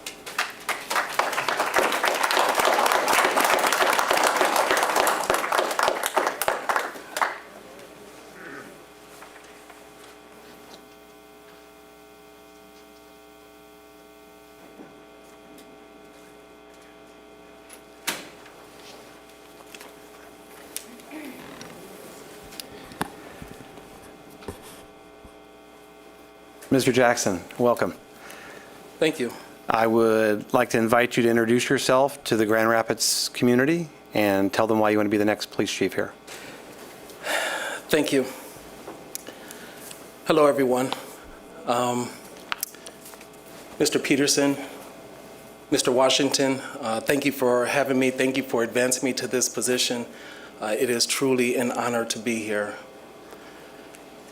Before I start off with my introduction, I'd first like to address the topic that's been in the news for quite a bit. On November 1st, 1997, as a police officer, myself and my partner conducted a traffic stop. During the traffic stop, a young man jumped from the car and began to run. I followed and initiated a foot pursuit. During the foot pursuit, the young man showed signs to me that he was possibly armed with a firearm. He continually grabbed at his waistband. He turned and looked at me several times during the foot pursuit. So at a certain point, I drew my weapon, gave him instructions to surrender. And as I closed the distance, he suddenly turned. He turned on me. He grabbed my arm. He grabbed my firearm. In the momentum of that situation, we both fell to the ground. And it was at that point when the gun discharged and the shooting took place. One of the worst days, one of the worst experiences that I've ever been through. It's important to note that the District Attorney's Office, along with the Police Department Internal Affairs Division, conducted a full-scale investigation, and they both arrived at the same conclusion, that there was no wrongdoing on my part. Extremely, extremely terrible incident that occurred. Men and women joined the police department to save lives, to help people, to get involved with the community, solve community problems. That was my focus. Unfortunately, the shooting happened, and it's something that I think about, and it's with me, has been for the last 24 years. I didn't want to open with that, but again, I thought it was important to share that information and be prepared for any questions that may come forward. A little bit of background about myself. I was born in a suburb of Chicago, but raised in Milwaukee. I'm the oldest of 4 siblings. They do call me Big Brother. And I have 3 children. We were raised in one of the challenging neighborhoods of Milwaukee. But although challenging neighborhood, we had a very loving house. My mother was a single parent, had to bring in my grandmother, who was also a single parent, to live with us and make the best of our situation. So it was from that experience that my foundation of helping people and doing the right thing was rooted. My policing career began in 1992. I was a young officer, again, wanted to make an impact, save the world, if you will, right? And things progressed, and it was a number of great assignments that I had, great opportunities to meet and collaborate with folks throughout the entire city of Milwaukee. Along the way, I received several promotions, and they were extremely impactful to my career. The first one was a promotion to a sergeant. The second was a promotion to a captain, and then the third promotion to an inspector. So after about 8 years as a police officer, I received the first promotion. Very honored to receive the promotion, and it was a significant impact on my career. The reason is because I'm sure many of you know that the sergeant on a police department is the first line of supervision. It is that sergeant that's going to recognize when problems start to evolve with officers or in communities or in the district station. So I had that responsibility. I also had the responsibility of maintaining code of conduct with police officers, training, working with them, embracing them to help nurture their careers as well. So after about 8 years as a sergeant, I was then promoted to a captain. Again, very impactful position for my career. Excuse me, just to back up, after about 8 years as a sergeant, I was promoted to lieutenant first and then to a captain. So again, very impactful for my career. I now had the responsibility of an entire area and a number of officers to again help teach, coach, motivate, all towards our code of conduct and basically serving people in the community. We put together a number of great programs while I was a commander at District 7, and my entire focus, laser-like focus, was community outreach, community effort, and we were successful. Together, my staff, myself, we created programs such as the Trauma-Informed Care, the Adopt-a-Block strategy. We had the Salvation Army Milwaukee Police Department chaplaincy program. We had a very robust, very impactful faith-based initiative that included faiths, religions, denominations from across the board.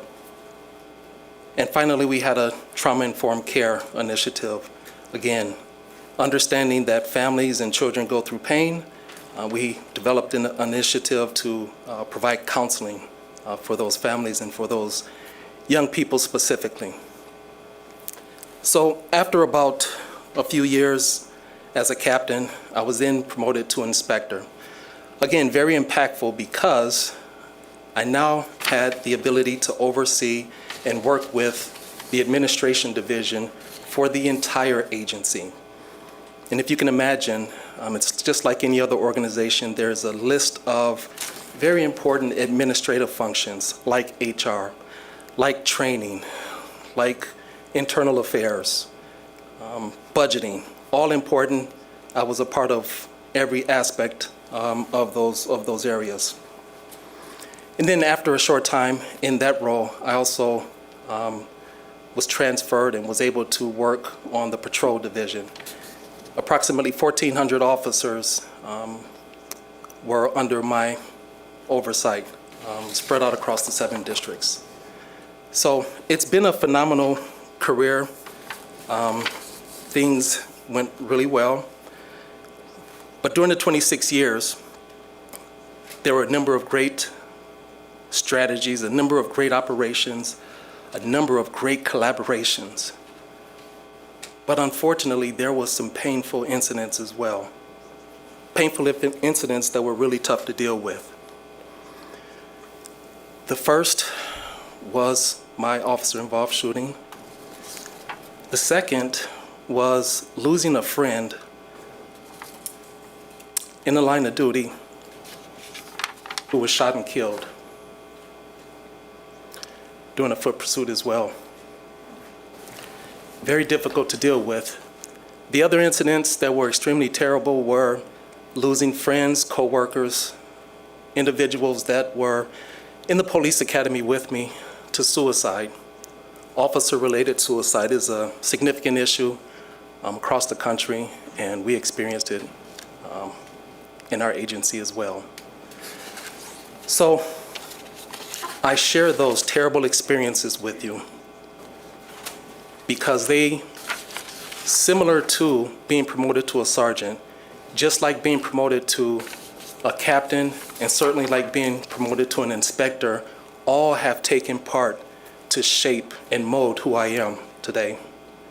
They have all impacted. The very bad and the very good have all impacted my leadership style. And those are the reasons that I think I'm well qualified to be the next police chief in Grand Rapids. Thank you. And Mr. Jackson, just for uniformity, I'm going to refer to you as Inspector Jackson, even though you're retired. All right.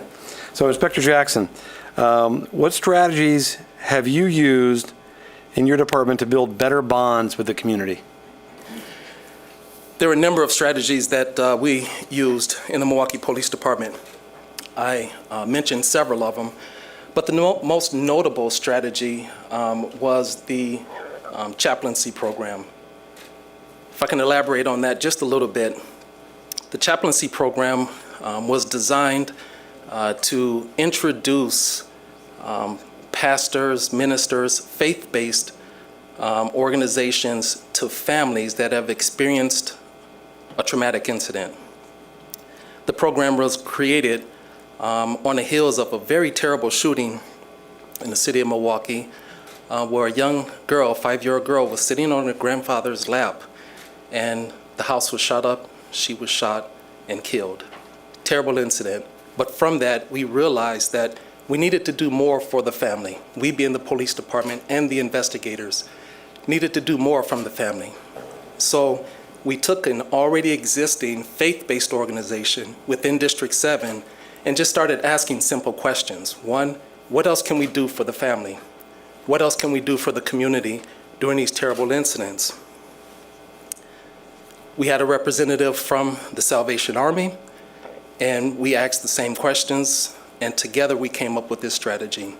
Extremely impactful for the families that were involved, and the operation is still ongoing today. Great. Thank you.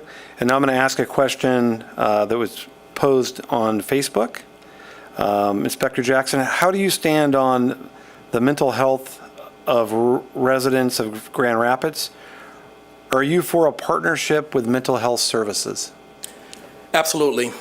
there's no doubt that that mental health, those that are in mental health crisis at times, need something other than being arrested.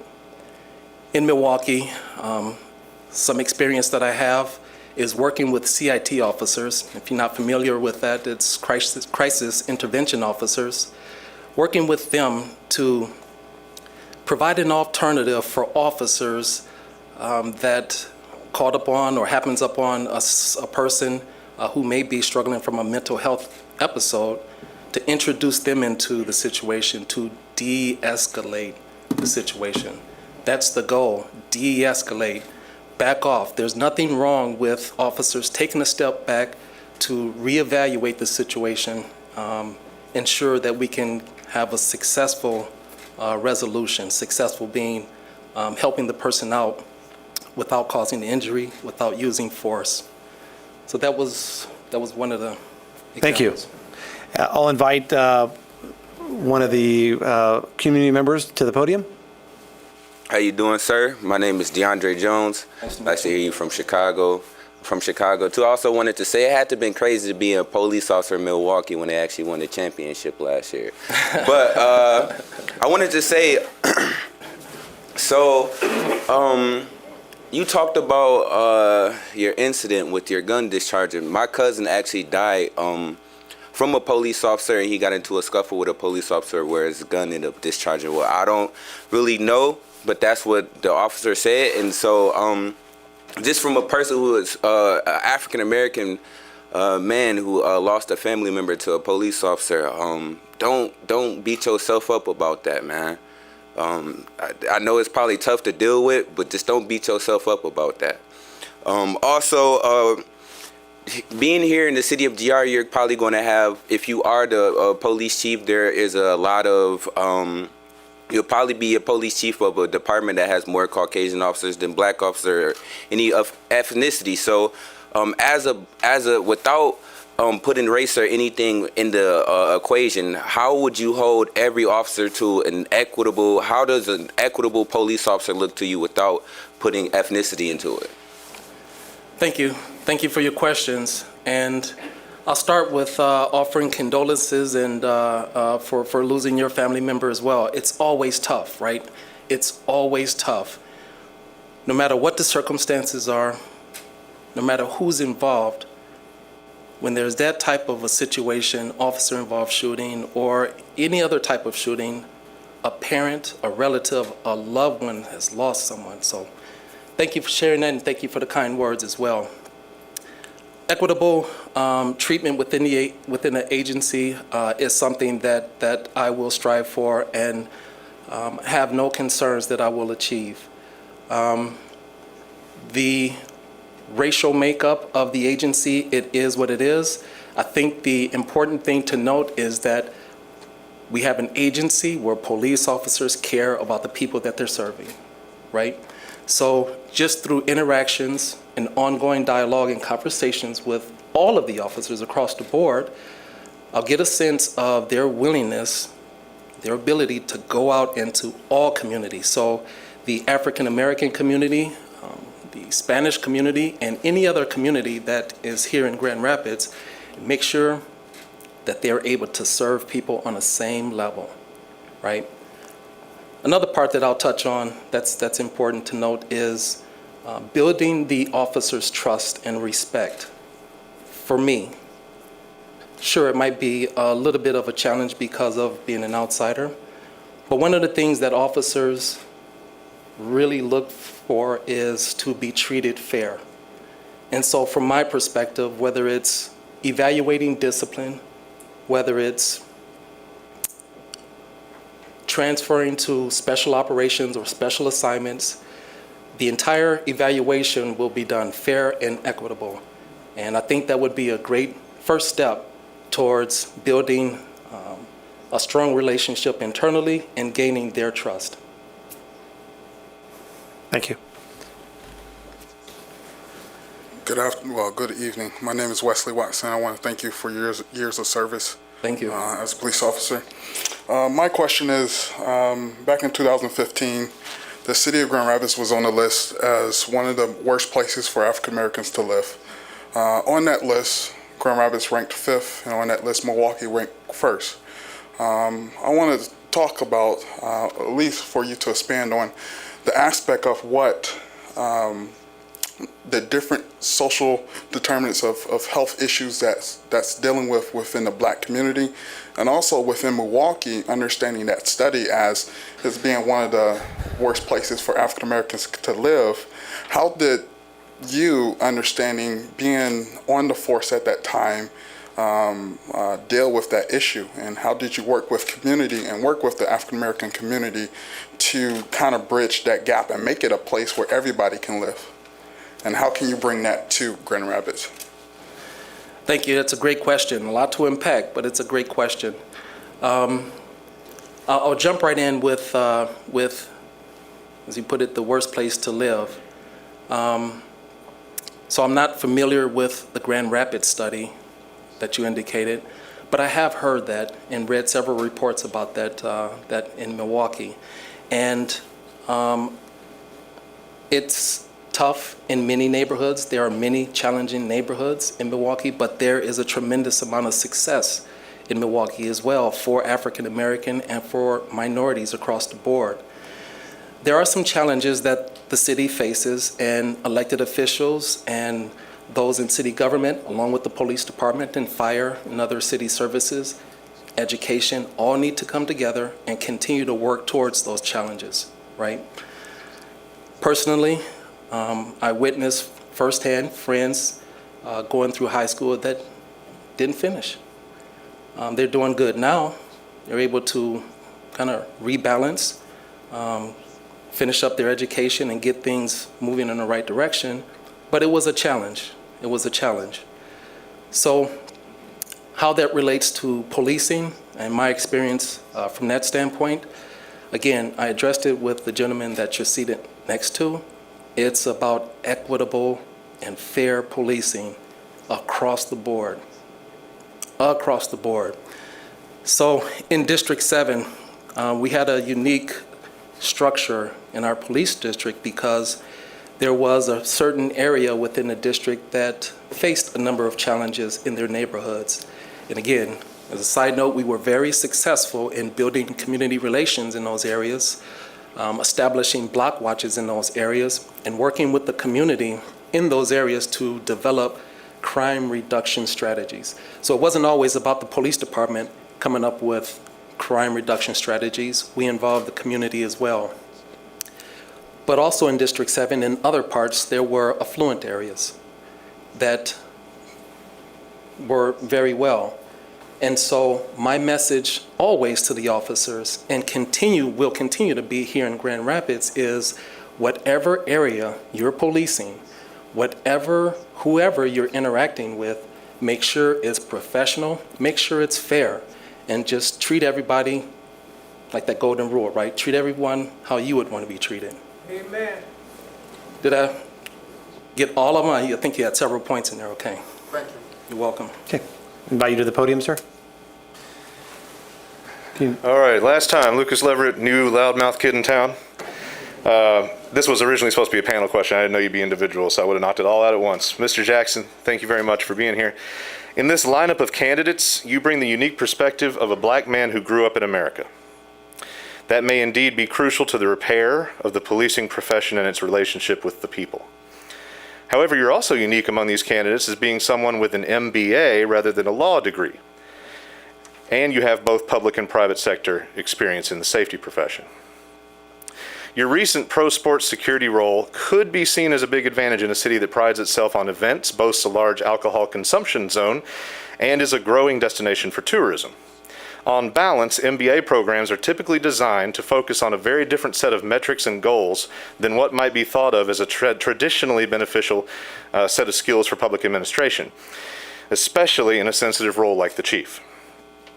How does a business-focused background in your education equip you to properly lead in an end-user, customer-focused rather than owner-focused job like public service? Great question. Thank you. I thought it was only PhDs that had to be defended, right? I know a lot of college degree snobs. I'm a proud dropout, so I'm not judging. I'm actually trying to defend you to my best friend as a lawyer. I'm very proud and very honored to have gone through that Marquette University MBA program.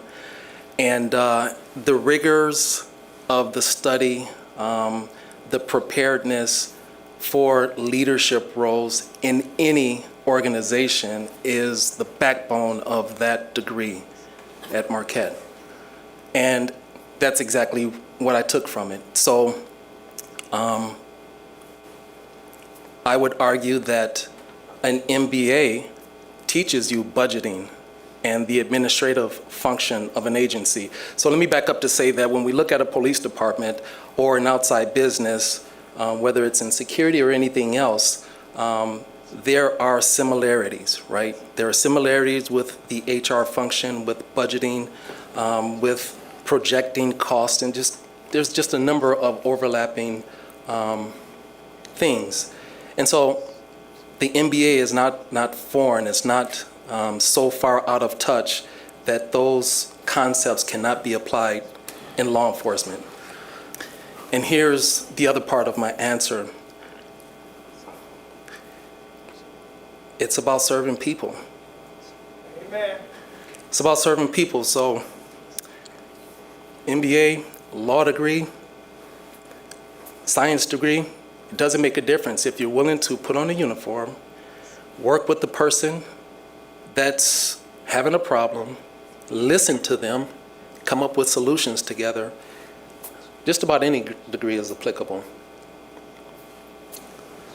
Thank you. You said pro sports, it seems like a strength potentially for an event-focused city like this. Well, again, the security nature and the identifying some of the takeaways from that certainly are applicable to not only sports, but just events. And so you're absolutely right, as a matter of fact.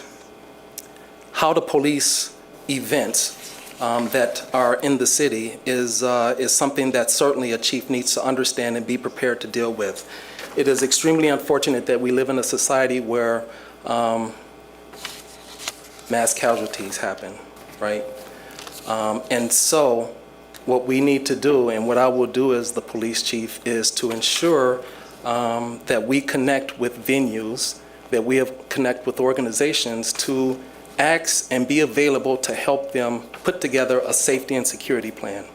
So if it's any organization or any venue, again, that hosts concerts or performances of any type, I would work with that local security department to make sure that they have a good operational plan.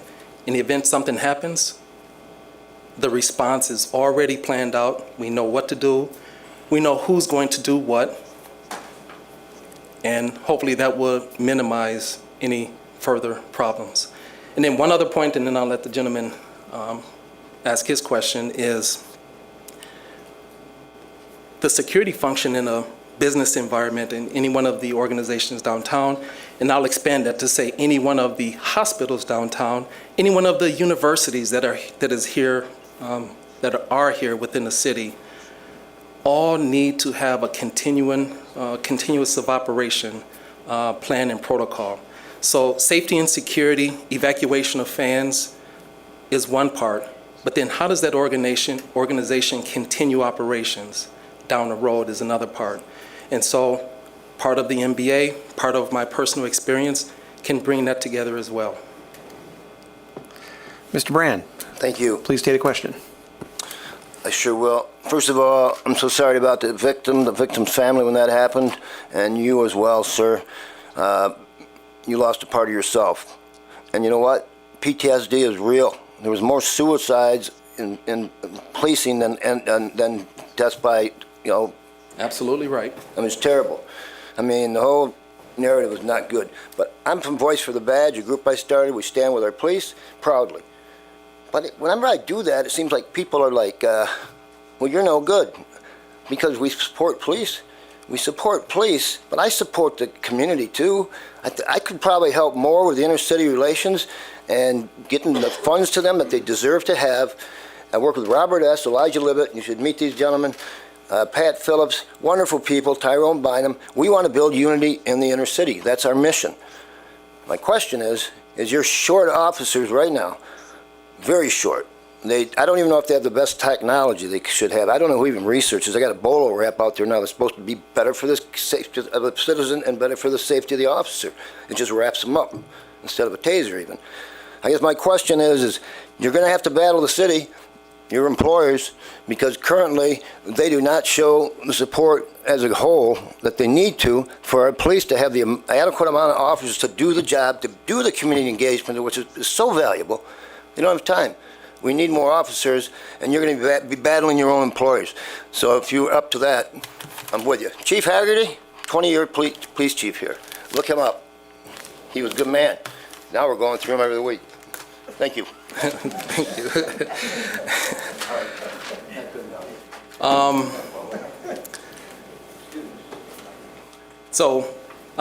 To address your question and concerns, I understand that through the evolution of staffing, departments' staffing models ebb and flow. I certainly will work with the other department heads, the city manager, Mark Washington, and whoever else needs to be at the table to put together our strategic plan regarding staffing. And honestly, sir, I don't anticipate it to be a battle. I see city operations as one unit moving to serve the citizens of Grand Rapids, right? So that would be my focus. Evaluate the staffing model, make changes where they need to be, and if there are shortages that need to be addressed, work with the other city partners to get them addressed. There's not if there is. In relationship to the FBI statistic of metric that states one police officer for 1,000 residents, the national average is about 2.5. We're currently at 1.5. So we're about half staffed. Next person, question? We're also well over the legal minimum budget, in case anybody cares. So, At 32%, definitely. Not in relationship to police department. If we could have order. Go ahead with your question, sir. Reverend Doug Van Dorn, live in the 3rd Ward. Inspector Jackson, given that any predominantly white institution is infected with racism, and that racism is a white problem that needs to be owned by white folks, how do you, as a black person, how will you avoid carrying the weight of dealing with that for a predominantly white power structure? And secondly, how will you use your position as chief and particularly your experience as a black man as an asset in helping the community combat racism in the GRPD? Thank you, and that's an extremely important question as well. I'll address the first part by stepping outside of the role of law enforcement and look towards healthcare, right? And so the example that I'd like to just highlight a little bit is that when a person goes to the hospital, regardless of their race, I don't think the first question that they ask is, who's treating me, right? They embrace the doctor or the nurse that's there to help them. So that example I'd like to use within the police department. When calls for service take place, our citizens, Grand Rapids citizens, need to know that the officer that shows up, regardless of race, will serve their needs, will help solve their problems. From the leadership perspective, how will I work with those of a different background? Easily,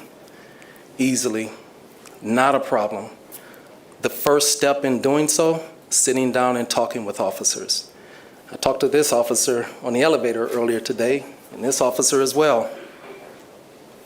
Quick conversation, but that's something that would be expanded across the board.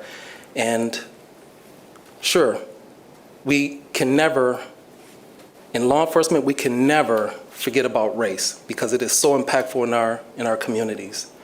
But rest assured, I would have no problem leading the men and women of Grand Rapids Police Department, regardless of background.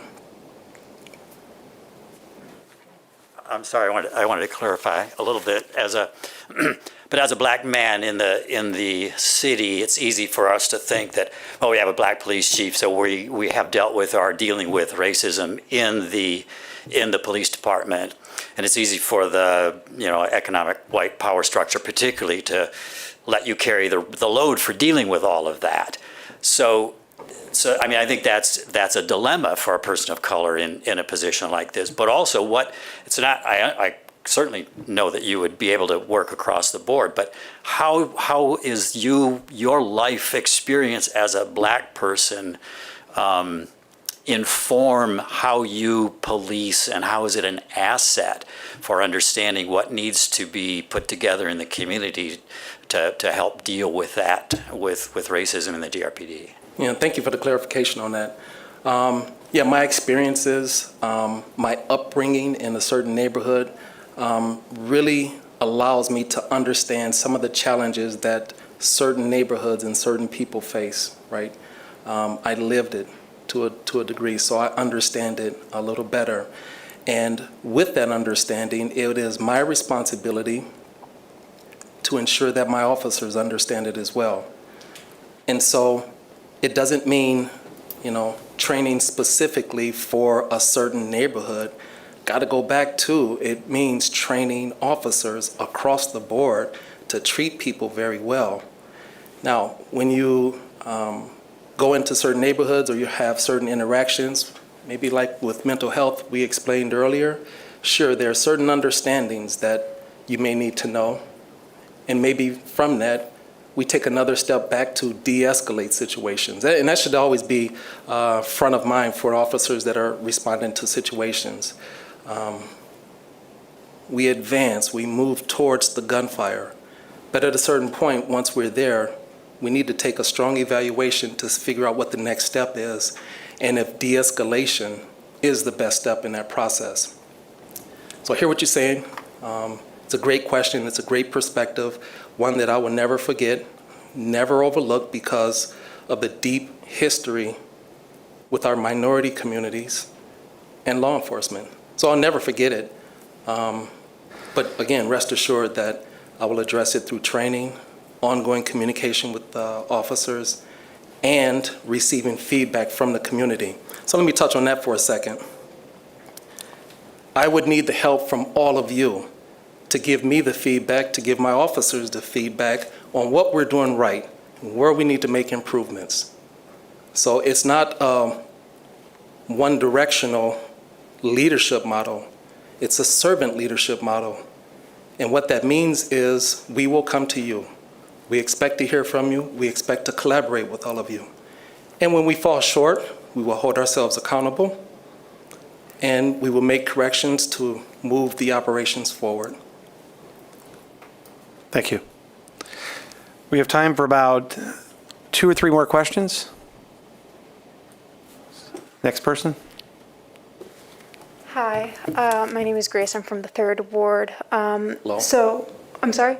Hello. Oh, hi.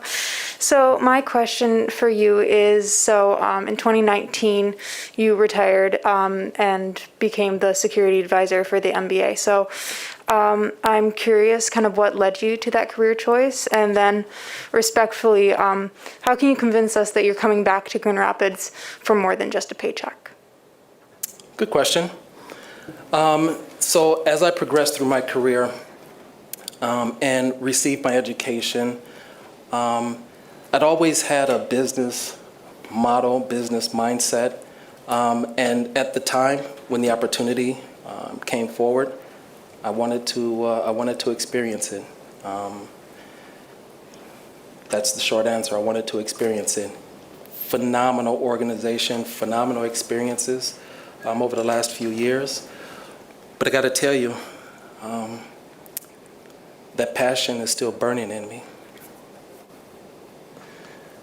The passion to help solve community problems, to get into neighborhoods and work with people to improve their lives. So and that's why I'm coming back. I think there was a second part of your question.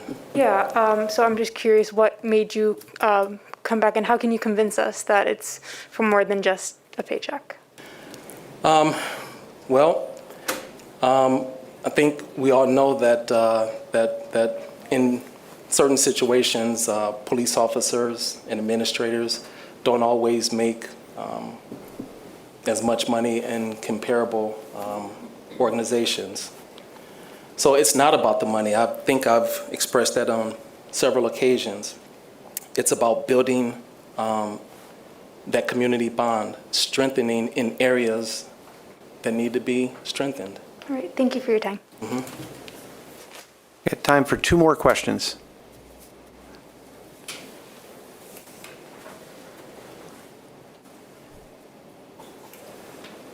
Hello. Hi. So I'm Kent County Commissioner Robert S. Womack, and very proud to work with Johnny Brand, some of the voices of the badge and the things that come in the community, helping us with the balance of understanding. We got to support the police department, and we already know very well we have to support our community, but understanding just how important that balance is. But with that said, I also know that when we're looking for a police chief, and we got some great candidates, we're looking for the right leader at the right time.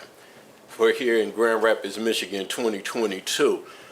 You have lost support from the NAACP in the city of Grand Rapids, Michigan, and other nonprofits. When it comes to the shooting, officer-related shooting you were involved in, and the fact that you killed not something, but somebody, you killed a dream.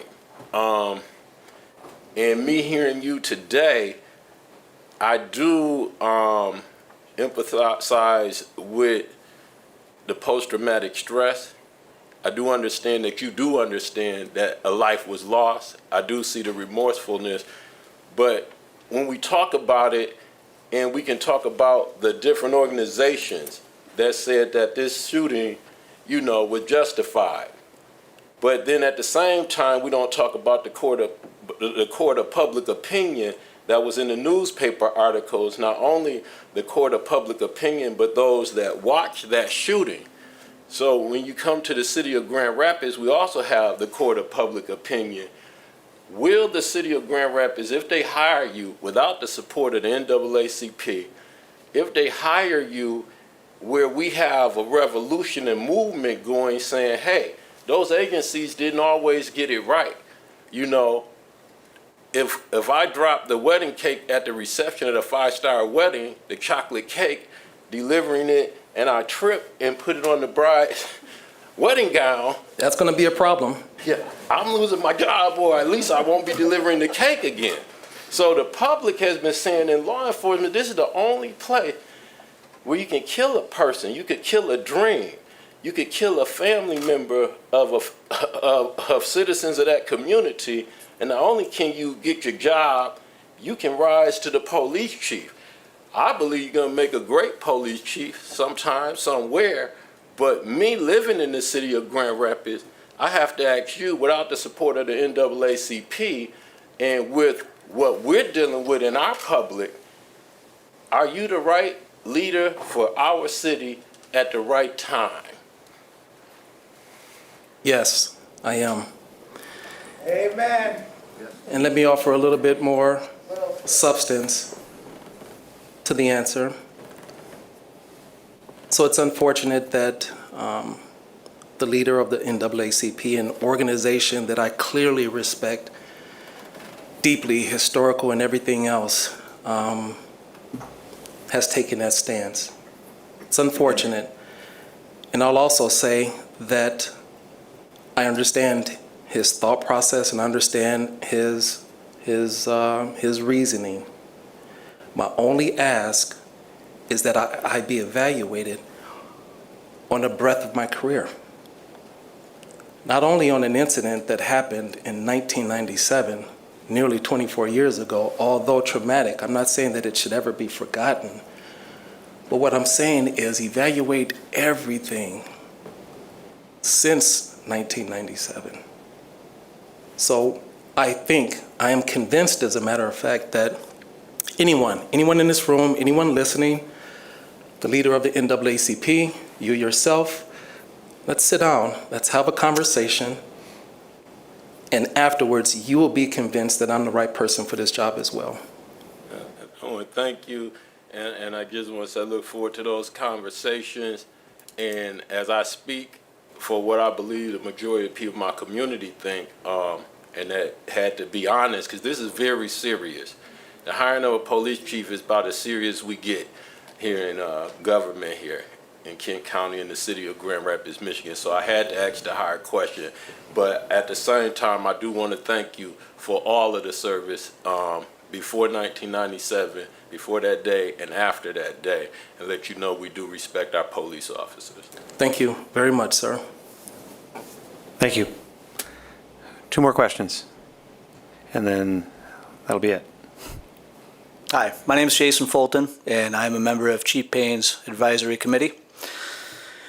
We've heard it a few times tonight that communication is one of the keys to good policing. We haven't talked about what that consists of and how each of the candidates plan to do that. If you awarded the job of police chief, how are you planning to communicate with the community? And Commissioner Womack kind of set that up a little bit with some of the stakeholders in the community.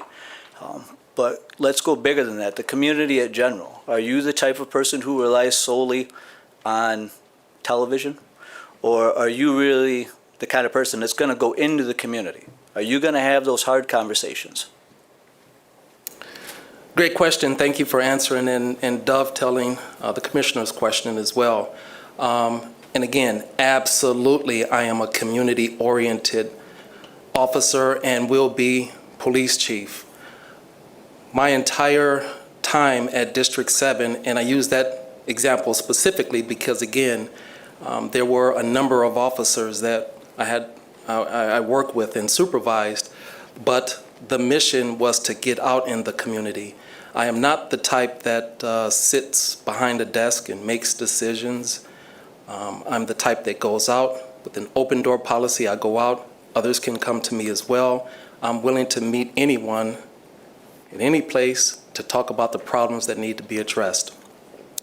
So communication, how will I communicate? Very effectively. And it would be a number of strategies to communicate with whoever needs to receive a message, right? So community specific, when block watch organizations hold meetings, when nonprofit organizations hold community-related meetings, I will be there. I will be there. That's the backbone of my leadership style, to be there, meet everyone at the table to discuss the issues. Internal communications with the agency, I strongly believe in face-to-face.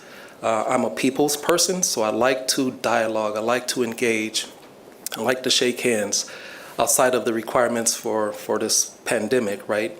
But I'm a people person. So that would be my style of communication, outward and inward. Thank you. Last question. Hello. Hi. My name is Gail Harvey, and I am external officer as well as an executive committee member with the NAACP. So just to reiterate what Commissioner Womack said, we don't feel this should be a rushed process. We feel that this should have some time taken and that everyone has the ability to evaluate each one based on what they've done. So that is our stance, and we are never, ever above coming to the table. We will absolutely sit down and talk and go over and listen to whatever is necessary. So that being said, I have a two-part question. There's currently an ongoing investigation with Michigan Civil Rights since 2019. This investigation suggests an ongoing pattern of practice-related racial profiling. What steps would you take to move that investigation forward and bring about a amenable resolution for all impacted parties? And are you willing to ask the DOJ to fully investigate and assist in resolving that investigation. Thank you. You're welcome. Thank you for coming forward and offering your perspective from the NAACP. Again, phenomenal organization, deep respect for all the work that's done there. So thank you. And again, I am willing to sit at the table, this process aside, willing to sit at the table with you and your leadership to discuss my career and any other issues that you feel that needs to be addressed. As it relates to the question, yes, I think that those type of investigations helps to build the community trust, right? So when the community knows that those type of investigations are taking place and they take, what some may be considered or what is an unreasonable amount of time, then that causes problems, right? Now, I have to say that I'm not very familiar with that particular investigation, and so the timeline may be appropriate. I don't know. But what I am saying is that, say, for example, if complaints were brought to the agency, Grand Rapids PD, about an officer, inappropriate conduct or something along those lines, it will be investigated thoroughly in a meaningful timeline. So they will not drag on. And I'm not saying that it happens now. I'd have to evaluate the process that takes place here. But from my perspective, investigations on a small scale or on a large scale, federal investigations, I do believe should move along at the proper time frame. And yes, if appointed to the police chief, I would look into that case to figure out where it is and what needs to be done to bring it to a resolution. Okay. And would you seek help if necessary with the DOJ? Would I seek help from the Department of Justice? It's something that I would need to evaluate. If from my perspective, in consultation with all of you, in consultation with Mr. Washington, that is the appropriate next step, then I have no problem pushing it forward. But again, that's something that needs to be a collaborative approach. It's not going to be Jutiki Jackson thinks that this should go to the DOJ alone and send it. Okay. Thank you. Thank you for your response, Inspector Jackson. And I want to remind everyone here in the commission chambers that we do have comment cards outside, and fill those comment cards out and leave them behind. We appreciate your perspective. And with that having been said, I'm going to have Inspector Jackson provide a closing statement briefly. Thank you again. It is such an honor, again, to be here. I know I said it in the opening, but it's true. One of the things that I want all of you and all the listeners, what I want to resonate with you is that my policing career spans much further than the terrible incident in 1997, right? I ask that you all just take time to review what materials you'd like to look at to confirm or deny some of the things. But I'd also like for this to resonate with you. Throughout my presentation and probably throughout this process, you've all heard of strategies, collaborations that will be developed. I want you to know that these are things that I already did, right? These are things, these are strategies, these are relationship building blocks that took place already. I have the experience, the knowledge, and the willingness to do it again. There's a great infrastructure here of nonprofit organizations, clergy, and most important, all of you. It's quite evident that all of you care about your community, otherwise you wouldn't be here.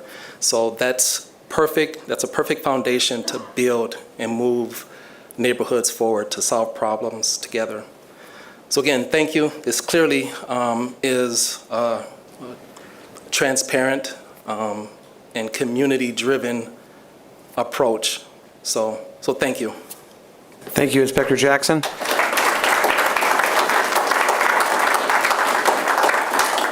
And lastly, I want to remind everyone, actually not remind, but tell everyone that there is an online survey on the city's website that allows you to make comments, and they're candidate specific.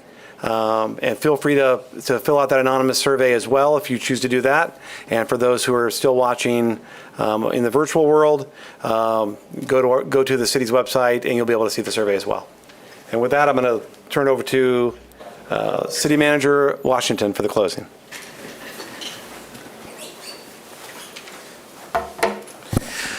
All right, thank you, Gary. Let's give Gary a big hand for his work in helping us with this process. I want to thank the candidates, again, all of you for being here, and it was very valuable to hear the questions and the responses, and I do take all of that seriously, and we'll go back and look at some of the comments that are shared as we continue to evaluate the candidates and make the decision into the comment about taking time to do this right. I don't intend to rush the decision because we're still in process. As I said earlier, there'll be additional opportunities for the candidate to now meet members inside the police department as well as have opportunity to tour, see the city, and we'll be doing additional background checking and following up on to the information that was shared here. And so more than likely, it's going to take a couple of weeks before an announcement is made. And so we'll continue to do our due diligence, but I appreciate the feedback. There was a question that was asked earlier. I want to make sure we address that about the diversity of the candidate pool. And what you should know is that at City of Grand Rapids, we value diversity and inclusion in all of our hiring processes and try to be very intentional to make sure that we cast a broad net. And many times we are successful, as the last time we were able to diversify the candidate pool, and I think that was the intent this time. I think the question was asked about gender diversity, and that is something that we're trying to improve in all levels of government, particularly in public safety and the police department.